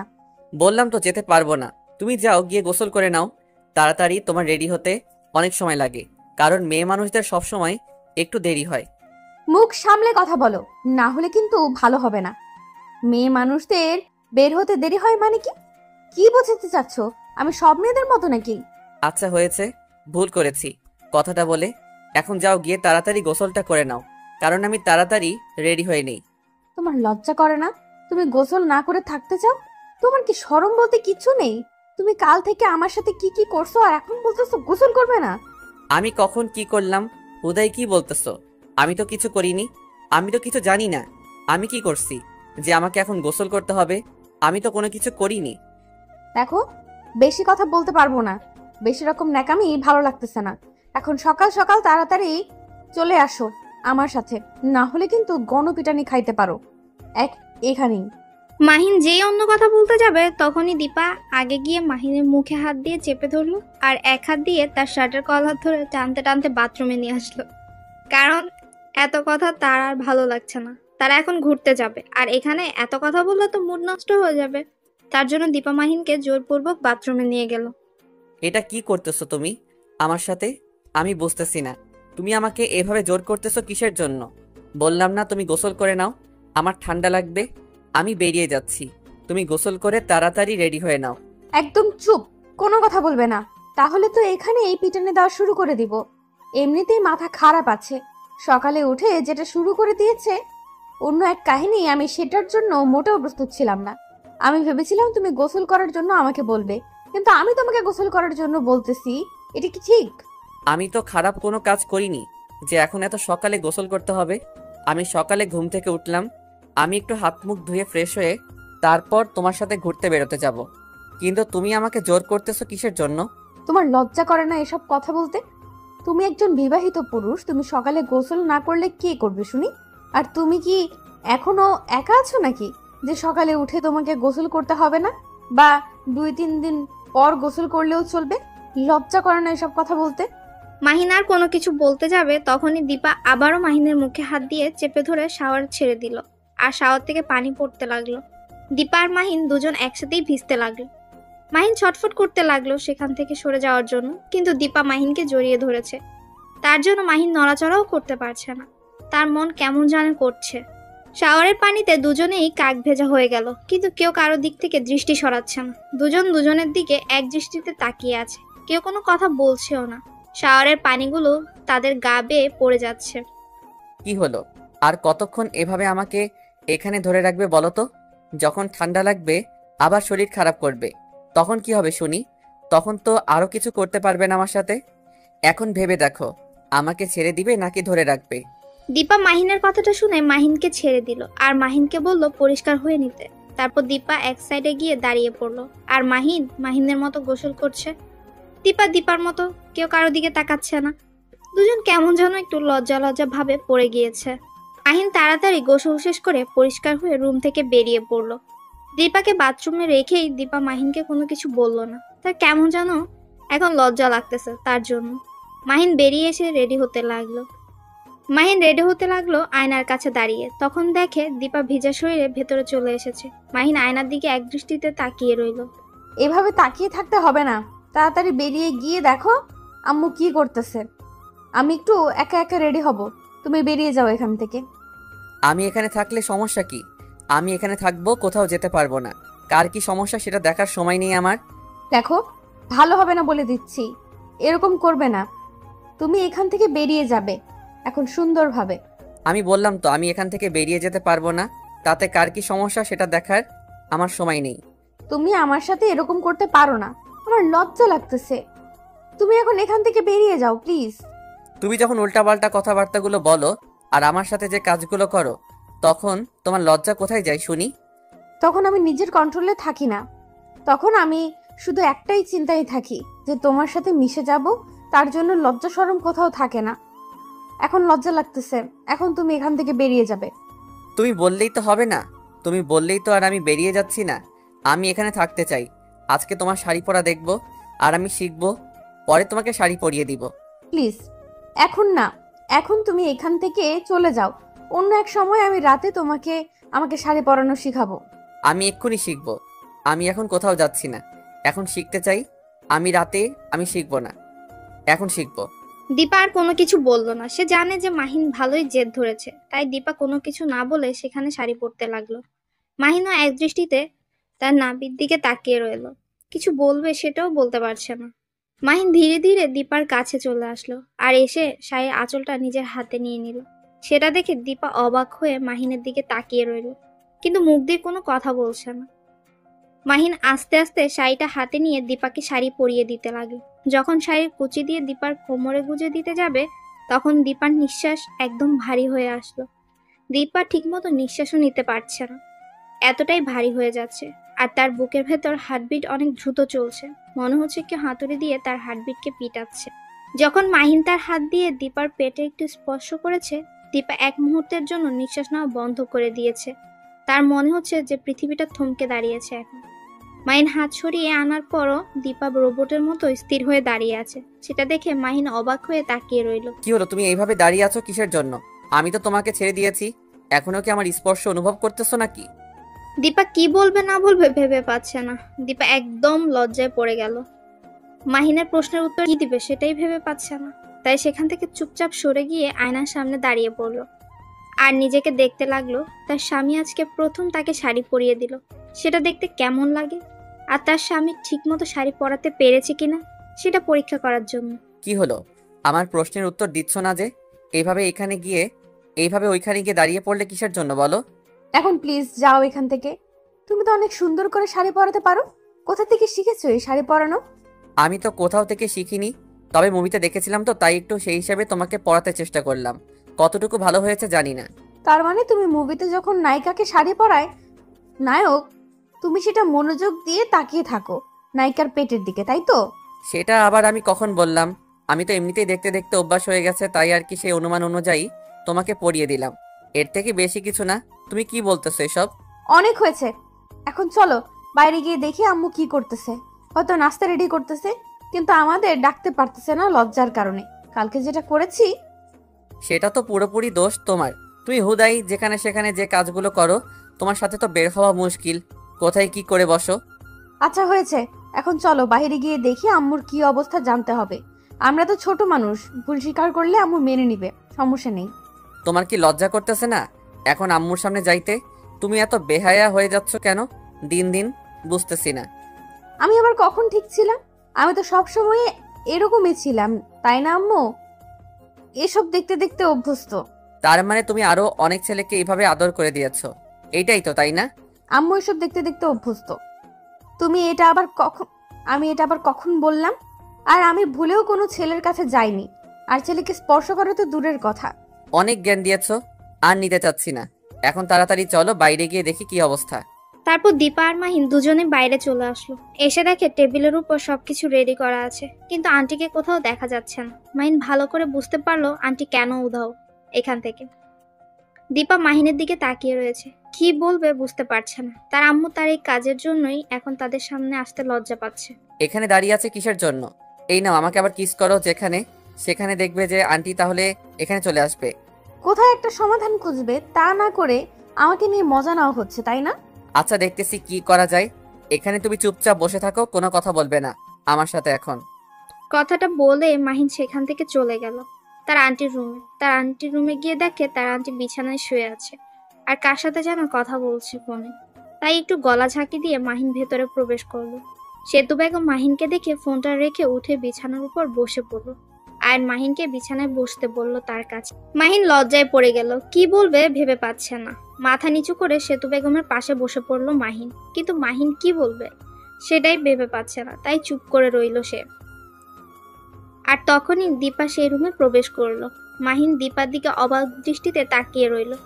এই মেয়েটার আক্কেল জ্ঞান বলতে কিছুই নেই, এখন আবার সবাই একসাথে হয়েছে। এখন কি যে হবে বুঝতে পারছে না। মাহিন লজ্জায় মাথা নিচু করে রইল। আম্মু যা করছি, তুমি তার জন্য লজ্জা পাবে? আমরা ছোট, সেই হিসেবে যেটা করছি তুমি সেটা একটু ক্ষমার দৃষ্টিতে দেখবে, তা না করে অভিমান করে আছো, ব্যাপার কি? দীপার কথা শুনে দীপার আম্মু অবাক, তার সাথে মাহিন অনেকটা বেশি অবাক। কি বলতেছে দীপা, নিজেও জানে কি না। মাহিন সেখান থেকে সরে যেতে চাইলো, দীপা মাহিনের হাত ধরে সেখানে দাঁড় করিয়ে দিল। মাহিন অবাক দৃষ্টিতে দীপার হাতের দিকে তাকিয়ে আছে। মাহিন কাকে কি বলবে বুঝতে পারছে না, তাই চুপ করে সেখানে মাথা নিচু করে দাঁড়িয়ে রইল। সে লজ্জায় পড়ে গিয়েছে। তুমি কথা বলো, আমি বাইরে তোমার জন্য অপেক্ষা করতেছি। আমার খুব ক্ষুধা পেয়েছে, আমি কিছু খেয়ে নেব তাড়াতাড়ি। তুমি যে এত বাহানা করতে জানো সেটা আজকে ভালো করে বুঝতে পারলাম। এখন চুপচাপ এখানে বসে থাকো, কোনো কথা বলবে না। সত্যি বলতেছি, আমার অনেক ক্ষুধা লেগেছে। এমনিতে অসুস্থ থেকে সুস্থ হয়েছি, এখন তো একটু ক্ষুধা বেশি থাকবে, তাই না আন্টি? আচ্ছা, অনেক ড্রামা করলে। তোমরা দুজনে এখন চলো গিয়ে নাস্তা সেরে নেওয়া যাক। তারপর তিনজন গিয়ে নাস্তা টেবিলে বসে পড়লো। সবাই একসাথে অনেক মজা করে নাস্তাও করে নিল। তারপর দীপা সেতু বেগমকে বলে যে আজকে তারা সারাদিন বাইরে ঘোরাফেরা করবে, বাইরেই নাস্তা করবে, বাইরেই সবকিছু করবে, সন্ধ্যার পর বাসায় ফিরবে। তাদের জন্য আজ যেন কোনো রান্না বাড়িতে না করা হয়। কথাটি বলেই দীপা মাহিনের হাত ধরে বাসা থেকে বেরিয়ে গেল। বাসা থেকে বেরিয়ে একটা রিক্সা দেখতে পেল, সেই রিক্সাতেই উঠে সারা শহরে ঘোরার জন্য রিক্সাওয়ালাকে কন্ট্যাক্ট করে নিল। রিক্সাওয়ালাও রাজি হয়ে গেল। তারপর রিক্সাওয়ালা তাদেরকে নিয়ে ঘুরতে লাগলো অজানা গন্তব্য। যেখানে দীপা যেতে চাইছে রিক্সাওয়ালা ঠিক সেখানেই নিয়ে যাচ্ছে। মাহিন শুধু অবাক দৃষ্টিতে দীপার দিকে তাকিয়ে আছে। সে এত জায়গা চেনে কিভাবে? সে তো এই এলাকাতেই বড় হয়েছে, কিন্তু এই এলাকার এই গলিগুলো তো কখনো আসা হয়নি। কিন্তু দীপা ঠিকই এসেছিল। কি ব্যাপার, তুমি আমার দিকে এভাবে অবাক দৃষ্টিতে তাকিয়ে আছো কিসের জন্য? বুঝলাম না, আমি কি কোনো ভুল কাজ করতেছি নাকি? সেরকম কোনো কিছু না, কিন্তু একটা জিনিস আমাকে খুব ভাবাচ্ছে। আমিও তো এই এলাকাতেই বড় হয়েছি ছোট থেকে, কিন্তু এই গলিগুলোতে কখন আসা হয়নি। তাই ভাবতেছি তুমি এত গালি করেছো আর আমি এখান থেকে কি ঘোড়ার ঘাস কাটলাম।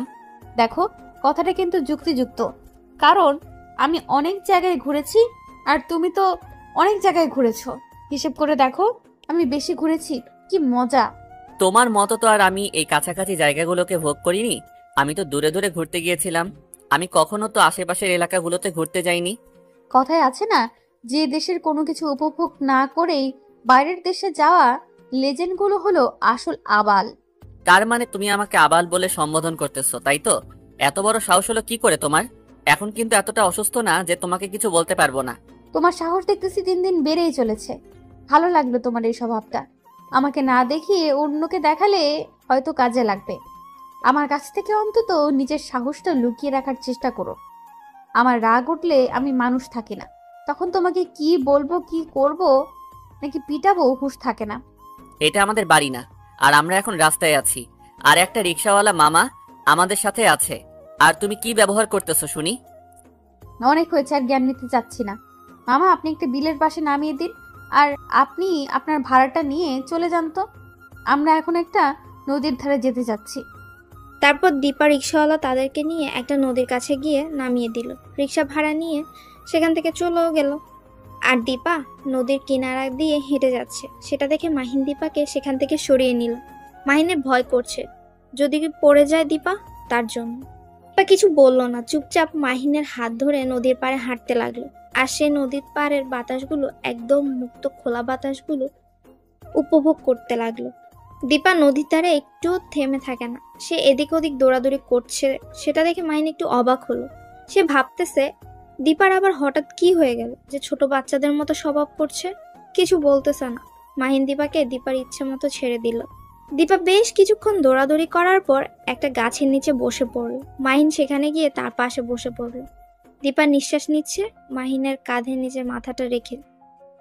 মাহিন কিছু না বলে চুপচাপ দীপার মাথাটা আলতো করে তার কোলে শুইয়ে দিল। এখন কোথায় যাবে বলো? সন্ধ্যা ঘনিয়ে আসবে, আর তখন থেকে কিছু খাইনি, ক্ষুধা লেগেছে। চলো না, ওই যে সামনের দোকান দেখা যাচ্ছে, গিয়ে দেখি, একটু খাওয়া যাক। আচ্ছা চলো, তাহলে গিয়ে দেখি কি আছে সেখানে। তারপর মাহিন আর দীপা দুজনেই দোকানের কাছাকাছি চলে আসলো। এসে দেখে কয়েকটা ছেলে সেখানে ভন্ডামি করতেছে। মাহিন সেখানে যেতে চাইলো না। দীপা জোর করে মাহিনকে নিয়ে গেল সেখানে। আর দীপা মাহিনকে বলতেছে তারা তাদের মতো থাকবে। মাহিন দেখে দোকানটা একটা বুড়ি বসে আছে। মাহিন দেখতে পেল কিছু রুটি আর কলা আছে। মাহিন সেখান থেকে রুটি আর কলা নিয়ে দীপার কাছে চলে আসলো। আমি হাত দিয়ে কোনো কিছু নিতে পারবো না, তুমি আমাকে খাইয়ে দিবে। এখন আর কোনো কথা বলতে চাই না, আমি যেটা বলবো সেটাই করবে এখন। আমরা এখন বাহিরে আছি, তুমি আমাকে সবসময় প্যারা দিতেই থাকবে, তাই না? একটু তো নিজে নিজে অনুভব করা উচিত। এখানে আমি কোনো কথা বলতে চাচ্ছি না, আমি এখন যেটা বলতেছি তুমি সেটা করবে, আর তাড়াতাড়ি এখান থেকে যেতে হবে। দেখো ছেলেগুলো আমার দিকে কিভাবে তাকিয়ে আছে, ইচ্ছে করতেছে জুতা পেটা করে দিই। এই জন্যই তো বললাম এখানে না থেকে চলো আমরা অন্য কোথাও গিয়ে নাস্তা করি। তুমি বললা এখানেই করবে, এখন আমার কি করার? তুমি যদি সাহস পাও বলো, তাহলে দেখো আমি গিয়ে ছেলেগুলোকে জুতা পিটা করে আসি, দেখবে আমার সাহস কত দূর। হয়েছে, থাক, আর সাহস দেখাতে হবে না। আমি কোন ঝামেলায় জড়াতে চাচ্ছি না। তুমি বললে অবশ্যই তাদের সাথে ঝামেলায় জড়াতে পারি, কিন্তু এখন কোনোভাবেই পসিবল না। ভিতুর ডিম কোথাকার, তোমার যে কত সাহস সেটা আমার জানা হয়ে গেল। কয়েকটা ছেলে থ্রেট করবে সেটাই পারতেছো না। তোমার যা ইচ্ছা তাই ভাবতে পারো। এখন চলো সন্ধ্যার সময় নদীর পাড়ে গিয়ে বসি, দেখবে যে সূর্য যখন অস্ত যাবে তখন নদীটা দেখতে কি সুন্দর লাগে। চলো। তুমি কি এর আগে এই নদীতে এসেছিলে? কত এসেছিলাম, গোসল পর্যন্ত করেছি। আমার সব বন্ধুরা মিলে এই নদীতে এসেছি। অনেক স্মৃতি রয়েছে আমাদের বন্ধুদের এখানে। আর এখন এই নদীটা একদম অপরিচিত হয়ে গেছে আমাদের কাছে। কতদিন ধরে এখানে আসি না। তাই নাকি? কোনো মেয়ে ছিল নাকি এখানে যে তার স্মৃতিগুলো তুমি এই নদীতে রেখেছো? যা বলেছো বলেছো, আর একটা উল্টাপাল্টা কথা বলবা না, বুঝছো? এখন চলো, এখান থেকে এখন বাসায় চলে যাব। তোমাকে যতক্ষণ এখানে নিয়ে থাকবো ততক্ষণ তুমি নানা ধরনের প্রশ্ন শুরু করবে আমাকে। সত্যি কথা বললে তো গায়ে লাগবেই, তাই না? সত্যি বলেছি, তাই এখন জ্বালা দিচ্ছে তোমার। থাক, কিছু বলবো না। সত্যি কি বলতেছো তুমি? তুমি তো মিথ্যা বলতেছো। তার জন্য আমার গায়ে লাগতেছে। সত্যি বললে অবশ্যই আমার গায়ে লাগে না, সেটা তুমি ভালো করে জানো, তাই না? আচ্ছা, অনেক কথা হলো, এখন চলো আমরা গিয়ে নদীর ধারে গিয়ে বসে সৌন্দর্য উপভোগ করি। এখানে তোমার সাথে বকবক করে সন্ধ্যাটা মিস করতে চাই না। কথাটা বলে দীপা সেখান থেকে উঠে ওদের দিকে চলে যেতে লাগলো, আর মাহিন দোকানটার টাকাটা পরিশোধ দিয়ে দীপার পেছন পেছন যেতে লাগলো। দীপা গিয়ে আবার সেই গাছের নিচে বসে পড়েছে। মাহিনও পাশে বসলো। দীপা মুখ গম্ভীর করে বসে আছে, মাহিনের সাথে কোনো কথা বলছে না। সেটা দেখে বুঝতে পারলো যে দীপা তার উপর রেগে আছে। মাহিন একা একাই বকবক করেই যাচ্ছে, এটা বলছে ওটা বলছে। কি করছিল এখানে সে, এসব কিছুই বলতেছে, কিন্তু দীপা এখনো তার মুখ দিয়ে কোনো কথা বের করছে না। মাহিন অবাক হলো, দীপা এত তাড়াতাড়ি নিজের মনকে পাল্টে নিল। সে এতক্ষণ তো তার সাথে ঠিকই বকবক করছিল, তাহলে এখন আবার নিজের মনকে পাল্টিয়ে নিল কিসের জন্য, বুঝতেছে না। মাহিন প্রচুর বিপদে পড়ে গেল। এই মেয়েটা রাগ করলে যে কিভাবে রাগ ভাঙাবে সেটাই জানে না, কিন্তু এখন তো রাগ ভাঙাতেই হবে, যে কোনো উপায়েই হোক। মাহিন সামনে এগিয়ে দীপার কোলে মাথা রেখে শুয়ে পড়ল। দীপা সেটা দেখেও না দেখার ভান করে নদীর দিকে তাকিয়ে রয়েছে। কি হলো? এত রাগ করার কারণ কি? আমার সাথে কথা বলবে না? দীপা তাও চুপ করে আছে। কেন কথা বলছে না মাহিনের সাথে? মাহিন কি বলবে বুঝতেও পারছেন। হঠাৎ করে তার এত পরিবর্তন হওয়ার কারণ কি? মাহিন দীপাকে কি বলবে না বলবে খুঁজে পাচ্ছেন, কারণ এর আগে কখনো মাহিন একটা মেয়ের রাগ ভাঙায়নি। তাই সে জানে না যে একটা মেয়ের রাগ কিভাবে ভাঙাতে হয়। মাহিন মহা মুশকিলে পড়ে গেল। কি করবে সে এখন বুঝতেছে না। কিভাবে যে তার মহারানী রাগ ভাঙাবে সে টেনশনেই মরে যাচ্ছে। দেখো আমি কখনো কোনো মেয়ের এইভাবে রাগ ভাঙাইনি যে আমি জানবো একটা মেয়েকে কি করলে তার রাগ ভাঙে।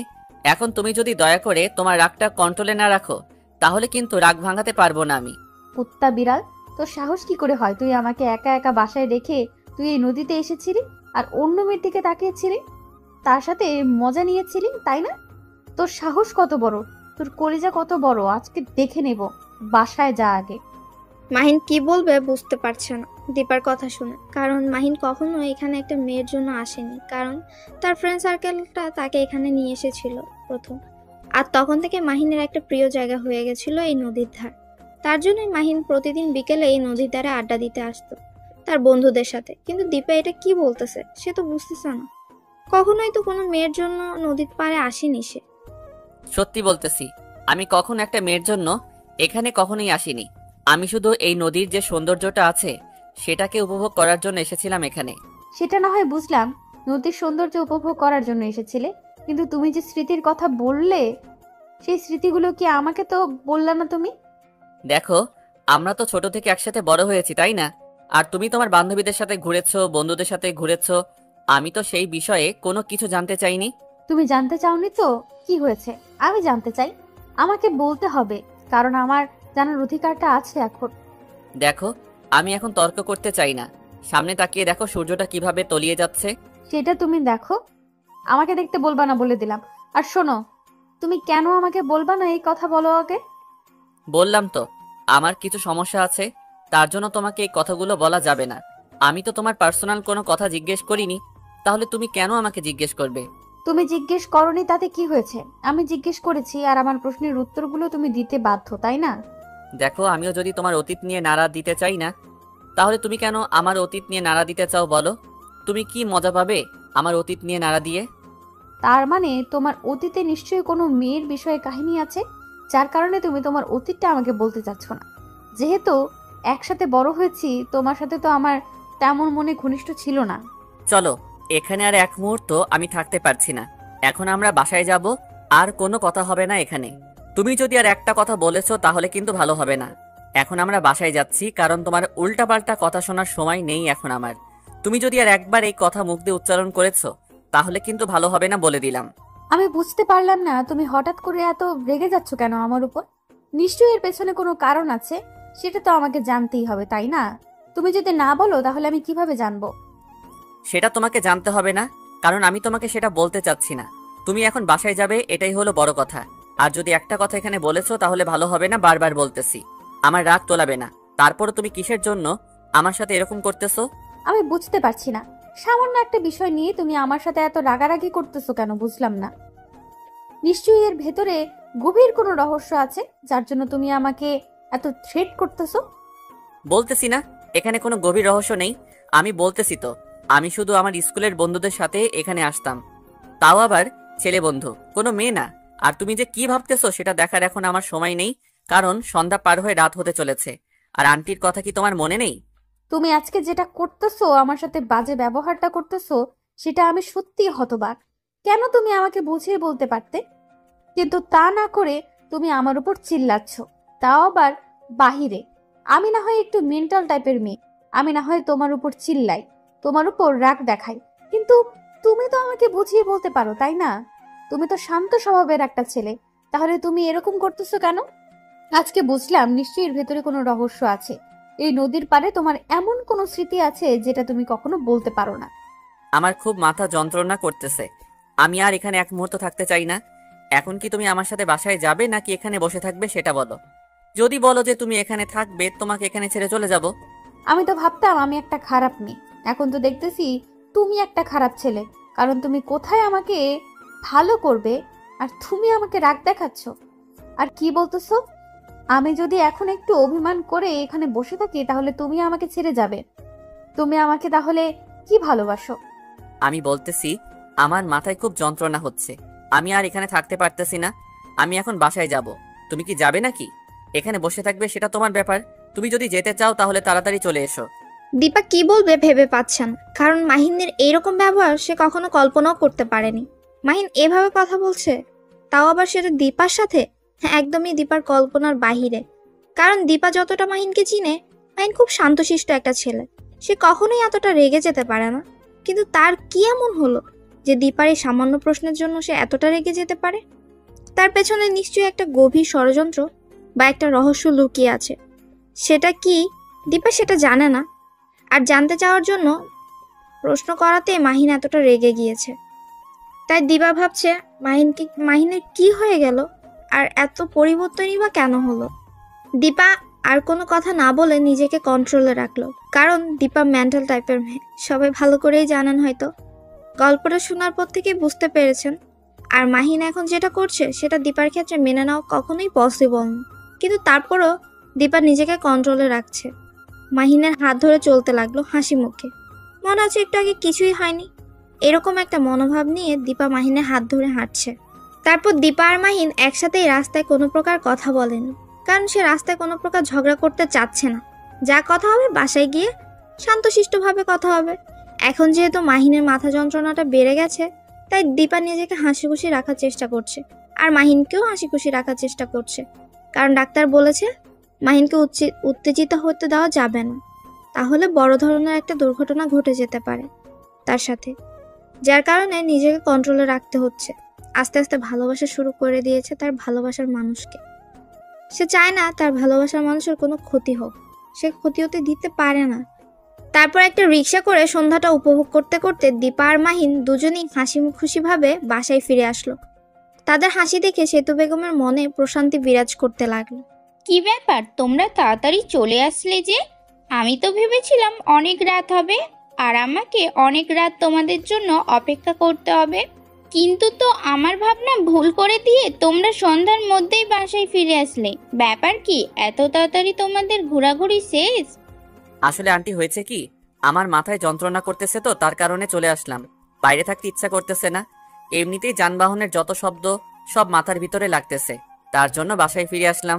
কি বলতেছো তুমি? তোমার মাথার যন্ত্রণা হচ্ছে? তুমি গিয়ে বিশ্রাম নাও, আর তোমাকে দাঁড়িয়ে থাকতে হবে না এখানে। আর হ্যাঁ, আর কখনো আমাকে আন্টি বলে ডাকবে না, এখন থেকে আম্মু ডাকবে। আমারও তো ইচ্ছে করে যে তোমার মুখ থেকে আম্মু ডাক শোনার, তাই না? আচ্ছা, তাহলে এরপর থেকে আন্টি না ডেকে আম্মু বলে ডাকবো, সমস্যা নেই।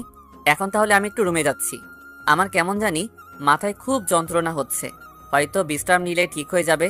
আর আমার কি ওষুধ বাসায় আছে? তোমার রুমে আমি একটু আগে ওষুধ রেখে আসলাম। একবার তোমার রুমে গিয়েছিলাম, গিয়ে দেখি তোমার ওষুধ শেষ হয়েছে, তাই আমি একটু বাইরে গিয়েছিলাম একটু কাজে, সেখান থেকে ফেরার পথে তোমার জন্য ওষুধগুলো নিয়ে এসেছি। যাও, সেখান থেকে কিছু ওষুধ খেয়ে নাও। আচ্ছা, আমি তাহলে রুমে যাচ্ছি। দীপা, তুমি আম্মুর সাথে কথা বলো, তার সাথে রান্নার কাজে সাহায্য করো, আমি একটু বিশ্রাম করি। তারপর খাবার সময় আমাকে ডেকে নিয়ে এসো, সবাই একসাথে খাবার খাবো। দীপা মাহিনের সাথে কোনো কথা বলল না। মাহিন সেখান থেকে চলে গেল। দীপা গম্ভীর হয়ে গিয়ে তার আম্মুর কাছে বসে পড়ল। তার আম্মু বুঝতে পারলো তার মেয়ের মন প্রচুর পরিমাণ খারাপ, কারণ তার চোখ দেখে আর মুখ দেখে স্পষ্টভাবে বোঝা যাচ্ছে সেতু বেগমের মনের ভেতর শান্তিটা মুহূর্তের মাঝে বিলীন হয়ে গেল। সেতু বেগম দীপাকেই প্রশ্ন জিজ্ঞেস করবে সেটাই খুঁজে পাচ্ছে না, কারণ কি নিয়ে যে তার মন খারাপ তা তো সেতু বেগম জানেই না। তাই সেতু বেগম যে তাকে কি প্রশ্ন করবে সেটাই ভাবছে। সেতু বেগম তার মেয়েকে দেখে তার কেমন জানি হতে লাগলো। কি ঘটে গেল তাদের সাথে? আজকে ঘুরতে গেল, তখন বলে গেল আজকে রাতে ডিনার করে বাসায় ফিরবে, কিন্তু সন্ধ্যার সময় ফিরে আসলো আবার মন খারাপ। মাহিনের মাথা যন্ত্রণার ব্যাপার কি? কি ব্যাপার মামনি, তোমার কি হয়েছে? এরকম মুখ গম্ভীর করে বসে আছো কেন? কিসের জন্য? বাইরে কি কোনো ঝামেলা হয়েছে? না তো, বাইরে কি ঝামেলা হবে? সব ঠিকঠাক আছে। আমি কোথায় মুখ গম্ভীর করে বসে আছি? এমনিতেই বাইরে থেকে আসলাম, চুপচাপ মেরে বসে আছি। এটা তোমার কাছে আবার গম্ভীর মনে হলো? আমি তো প্রায় মাঝে মাঝে এরকম বসে থাকি, তাই না? প্রতিদিন না, আর আজকে অনেকটা তফাৎ আছে, কারণ প্রতিদিন তুই এভাবে গম্ভীরভাবে করে থাকিস, সেটা আমার ওপর রাগ করে। কিন্তু আজকে তুই বাইরে গেলি ঘুরতে, দুজনে যাওয়ার সময় অনেক আনন্দ করে গেলে, আর ফিরে আসলি দুজনে মনোমালিন্য করে আসছিস। ব্যাপার কি? নিয়ে ঝগড়া করেছিস নাকি? আরে আম্মু, তুমি যে কি বলো না বুঝতে পারি না। ঝগড়া হবে কিসের জন্য রাস্তায়? আমি তো নিজেকে কন্ট্রোলে রাখি সব সময় এখন। সেটা তো জানি। এখন আমার মেয়ে লক্ষ্মী হয়ে যাচ্ছে দিন দিন, আগের থেকে অনেক ভালো হয়ে যাচ্ছে। আর জামাই তো এখন বাবা মাকে ভুলেই যেতে ধরেছে প্রায়। তাদের সাথে কোনো কথাই বলে না, তাদেরকে সময় দেয় না। আম্মু, তুমি এটা কি কথা বলতেছো? আমি তোমাকে সময় দেই না, তোমার সাথে কথা বলি না? তুমি আজকে এটা নতুন করে আবার কি বলতেছো? এটা আমার কথা না রে মামনি, এটা তোর আব্বুর কথা। তোমার আইডল মঞ্চে তার কথার কারণ, তার থেকে তুমি আজকে কতদিন ধরে কথা বলো না ভেবে দেখেছো? বিয়ে হওয়ার পর থেকে। তাহলে তিনি মনে করবেন সেটাই তো এখন ভাবার বিষয়, তাই না? সরি, আমার একদম মনে ছিল না। এখন কি আব্বু ঘুমিয়ে পড়েছে নাকি এখনো জেগে আছে তুমি কি জানো? সেখানে তো এখন গভীর রাত হয়ে তো ঘুমিয়ে পড়েছে। আমার সাথে কথা বলার পর বলেছিল সে ঘুমিয়ে পড়বে। এখন হয়তো ঘুমিয়ে পড়েছে, কারণ আমার সাথে কথা বিকেলে বলেছিল। তাহলে কালকে কথা বলে নেব। এখন আমি একটু রুমে যাচ্ছি, রুমে গিয়ে দেখি তোমার জামাইবাবুর কি খবর। আচ্ছা, আমার রান্নার কাজ প্রায় শেষ, তোরা এসেছিস তাই গল্প করলাম না একটু তোদের সাথে। আমি রান্নার কাজটা শেষ করে তাকে নিচে ডেকে আনছি। তুই গিয়ে দেখ মাহিনের কি খবর, বেশি হলো না কি কমলো। তারপর দীপা সেখান থেকে উঠে উপরে চলে আসলো। এসে দেখে মাহিন শুয়ে আছে মাথায় হাত দিয়ে। দীপার মনে শুধু এখন একটাই চিন্তা করতেছে, মাহিনের কি এমন নদীতে আছে সেটা সে জানে না। না জানাই স্বাভাবিক, কারণ ছোট থেকে তাদের সাথে মেশা হয়নি তেমন। তারপর দীপা গুটি গুটি পায়ে মাহিনের মাথার কাছে গিয়ে বসে পড়লো, আর দীপার এক হাত মাহিনের মাথার উপর দিল। মাহিনের মাথায় হাত বুলিয়ে দিতে লাগলো। মাহিন চোখ খুলে তাকিয়ে দেখে দীপা তার পাশে বসে আছে। মাহিন দীপাকে দেখে শক্ত করিয়ে জড়িয়ে ধরলো। সেটা দেখে দীপা অবাক হয়ে গেল। মাহিনের ভিতর কি এমন চলছে সেটা দীপাকে জানতেই হবে। আচ্ছা, তুমি আমাকে একটা কথা বলবে? তোমার কি হয়েছে? তোমার ভিতর কি চলতেছে? আর তুমি সেই নদীর পাড় থেকে আসার পর থেকে দেখতেছি তোমাকে অন্যরকম দেখাচ্ছে। যতই তুমি আমাকে দেখানোর হাসি খুশি থাকো না কেন, আমি জানি এখন তোমার মনের খবরটা বুঝতে পারি। বলো না কি হয়েছে? আমার কিছু হয়নি। আমার ফ্রেন্ডগুলোর কথা খুব মনে পড়ে যাচ্ছে, তাই খুব মনটা খারাপ হয়ে যাচ্ছে। কারণ তাদের সাথে কতদিন আড্ডা দিয়েছিলাম, কতই না। দেখো, আমার সাথে চাপাবাজি করে কোনো কাজ হবে না, কারণ আমি জানি তোমার নিশ্চয়ই কোনো একটা রহস্য আছে এই নদীর তীরে। বলো না কি আছে সেখানে। তোমাকে আর কত করে বলবো? সেখানে আমার কোনো কিছুই নেই, কোনো স্মৃতি নেই, কোনো কিছুই নেই। শুধু যে স্মৃতিগুলো আছে সেগুলো আমার ফ্রেন্ড সার্কেলদের নিয়ে। আচ্ছা, আজকে যাদের জন্য তুমি কষ্ট পাচ্ছ, তারা কি তোমার জন্য কষ্ট পাচ্ছে? তারা তো কষ্ট পাচ্ছে না, তারা তো দিব্যি আছে। তাহলে তুমি কেন কষ্ট পাবে তাদের জন্য? আমি কোথায় কষ্ট পাচ্ছি? আমি তো দিব্যি আছি, তোমার সাথে চুটিয়ে প্রেম করতেছি। আমি আবার কোথায় কষ্টে থাকলাম? দেখো, ফাজলামি করবে না। সব সময় কিন্তু আমার ফাজলামি ভালো লাগে না। বলো না কি হয়েছে তোমার। মাহিন কিছু না বলে চুপ হয়ে গেল, কারণ মাহিন তাকে কি জবাব দেবে। মাহিনের সাথে সেই নদীর তীরে যেটা ঘটেছে সেটা কাউকে বলার মতো না। এমনকি সে কথাগুলো নিজে ভাবতেও কেমন যেন ভয় লাগে। তাই মাহিন চুপ করে রইল আর সেই কথাটা স্মৃতিচারণ করতে লাগলো মনে মনে। মাহিন হঠাৎ করে চমকে উঠল। মাহিন চমকে ওঠা দেখে দীপাও কিছুটা ভয় পেয়ে গেল। কি হয়েছে তোমার? এরকম করলে কিসের জন্য? তুমি কি কোনো কিছু দেখে ভয় পাচ্ছ, বা তোমার কোনো কিছুতে কি সমস্যা? আরে বলো না তোমার কি হয়েছে। আমি বুঝতেছি না তো। আমার খুব ভয় লাগছে তোমাকে নিয়ে। তোমার কি হয়েছে আমাকে বলবা না তুমি? কই, আমার তো কিছু হয়নি। আমি একদম ঠিক আছি। তুমি কি বলতেছো? আমি তো ঠিক আছি, আমার তো কোনো কিছু হয় নাই। তুমি কি বলেছো আমি বুঝতেছি না তো। দেখো, এরকম ন্যাকামি করবে না। তোমার কি হয়েছে বলো। আমার খুব টেনশন হচ্ছে তোমাকে নিয়ে। তোমার কখন কি হয়ে যায় বুঝতেছি না। আমার খুব টেনশন হচ্ছে, বারবার বলতেছি। তারপরেও তুমি আমার সাথে এরকম মজা করতেছো। কিছুই বুঝি না। তুমি বললে তোমার সমস্যা কি আমাকে বলতে হবে তো, তাই না? আমার তো জানার অধিকার আছে। তুমি সত্যি আজব কথাবার্তা বলতেছো। আমার তো কিছু হয়নি যে আমি তোমাকে সেটা বলবো। আমার তো অতীতের তেমন কোনো ঘটনা নেই বা রহস্য নেই যেটা তোমাকে বলবো। আমি তো একদম স্বাভাবিক ছিলাম। তুমি আর আমি ছোট থেকে একসাথে বড় হয়েছি, তারপর তুমি বুঝতেছো না? আমার যদি কোনো কিছু ঘটে যেত তাহলে নিশ্চয়ই তো তুমি জানতে পারতে, তাই না? বুঝতে পারতেছি। তুমি এইভাবে আমাকে বলবে না, তাই না? আচ্ছা, বলতে হবে না। আমি আর এই বিষয় নিয়ে তোমাকে কোনো কথা বলবো না। তোমাকে আমি সুস্থ দেখতে চাই। তুমি যদি এটা নিয়ে কোনো টেনশন করেছো তখন দেখবে। আমি তো কোনো কিছু নিয়ে টেনশন করি না। তুমি আমাকে টেনশন দিচ্ছ কারণ তুমি বারবার এটা বলতেছো। আর কি কি বলতেছো? আমার তো তোমাকে নিয়ে টেনশন হচ্ছে। তোমার মাথায় কোনো সমস্যা হলো না তো?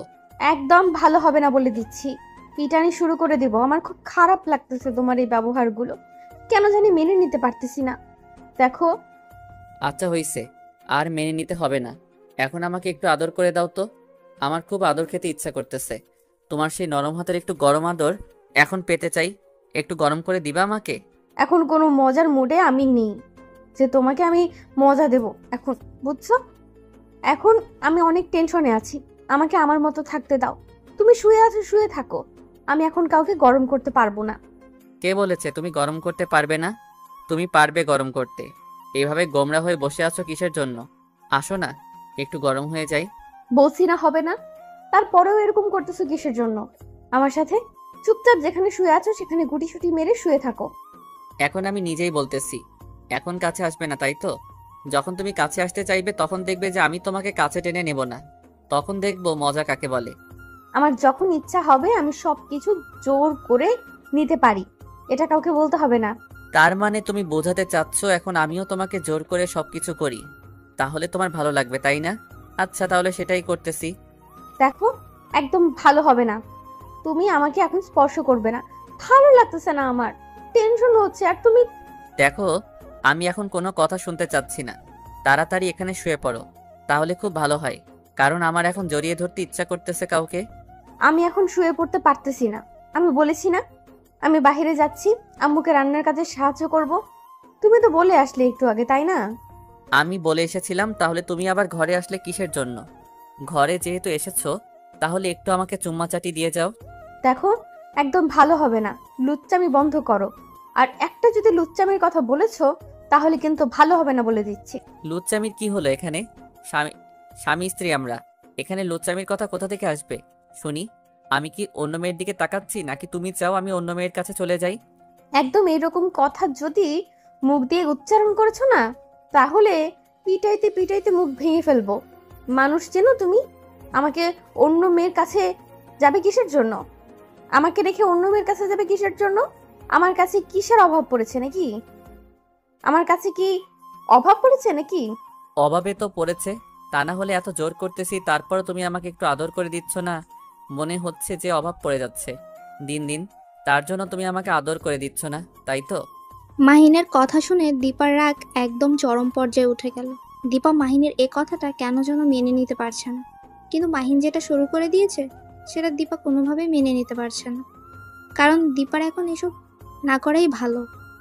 যে কোনো সময় দীপার আম্মু ডাক দিতে পারে, তার জন্যই দীপা নিজের রাগটাকে কন্ট্রোল করার চেষ্টা করছে। কিন্তু মাহিনের কথা শুনে আবার নিজের কন্ট্রোলও হারিয়ে ফেলতেছে বারবার। হঠাৎ করে দীপা মাহিনের চুল হাতের মুঠোয় নিয়ে মাহিনের ঠোঁটে নিজের ঠোঁট বসিয়ে দিল। আর মাহিন একদম অবাক হয়ে চোখ বড় বড় করে দীপার দিকে তাকিয়ে রইল। মাহিন শুধু দীপার সাথে একটু মজা করছিল আর দীপাকে একটু রাগাচ্ছিল, কিন্তু দীপা যে বিষয়টা সিরিয়াসলি নিয়ে নেবে মাহিন কল্পনাও করতে পারেন। আর মাহিন চেয়েছিল যে দীপাকে রাগিয়ে দিতে, আর দীপা নিজের কন্ট্রোল হারিয়ে ফেলে মাহিনের ঠোঁটে নিজের ঠোঁট বসিয়ে দিয়ে উড়াধুরা কিস করতে লাগলো। মাহিনও কম কিসের, মাহিনও শুরু করে দিল সবকিছু। কারণ তারা তো স্বামী স্ত্রী, তাদের তো সবকিছুই বৈধ, এখানে যা চলবে সবই বৈধ। তাই মাহিন নিজেকে কন্ট্রোল না করে নিজের বউকে ভালোবাসা দিতে ব্যস্ত হয়ে পড়ল। দীপা মাহিনের ঠোঁটের 12টা বাজিয়ে মাহিনের ঠোঁট ছেড়ে দিল। তারপর দীপা নিজের শরীর মাহিনের শরীরের উপর এলিয়ে দিল। এরপরও কি তুমি বলবে যে আমার মাঝে ভালোবাসার অভাব আছে? যদি আর কোনো দিন এই কথা বলেছো তাহলে দেখবে সেদিন তোমার কি অবস্থা করে ছেড়ে দেই। এটা কি করলে তুমি? তুমি আমার ঠোঁটের 12টা বাজিয়ে ছেড়ে দিলে। দেখো কি কামড়টা দিয়েছো, রক্ত বের হচ্ছে। রক্ত বেরোচ্ছে? ভালোই হচ্ছে, কারণ তোমার না খুব শখ আমার আদর খেতে। এখন দিলাম গরম করে, সারাদিন গরম থাকবে। কেমন হলো? তুমি আমার সাথে মজা করতেছো তাই না? আমার ঠোঁটের 12টা বাজিয়ে ছেড়ে দিবে, এখন আবার যাতা বলতেছো? অনেক হয়েছে, এখন যাও গোসল করে নাও। আর আমি দেখি আম্মুর রান্না কত দূর। আম্মুর নাকি রান্না প্রায় শেষ হয়েছিল, তাই আমাকে রুমে পাঠিয়ে দিয়েছিল তোমার সেবা করার জন্য। আর তুমি যেটা করতেছো আমার সাথে, সেটার বদলে যে তোমার কি কি করা উচিত। তাই নাকি? তাহলে আমার পায়ে ব্যথা করতেছে, আমার পা মালিশ করে দাও। আমার নাকি সেবা করার জন্য তুমি এখানে এসেছো, তাহলে এখানে বসে আছো কিসের জন্য? তুমি কি আমার উপর প্রতিশোধ নিচ্ছ নাকি?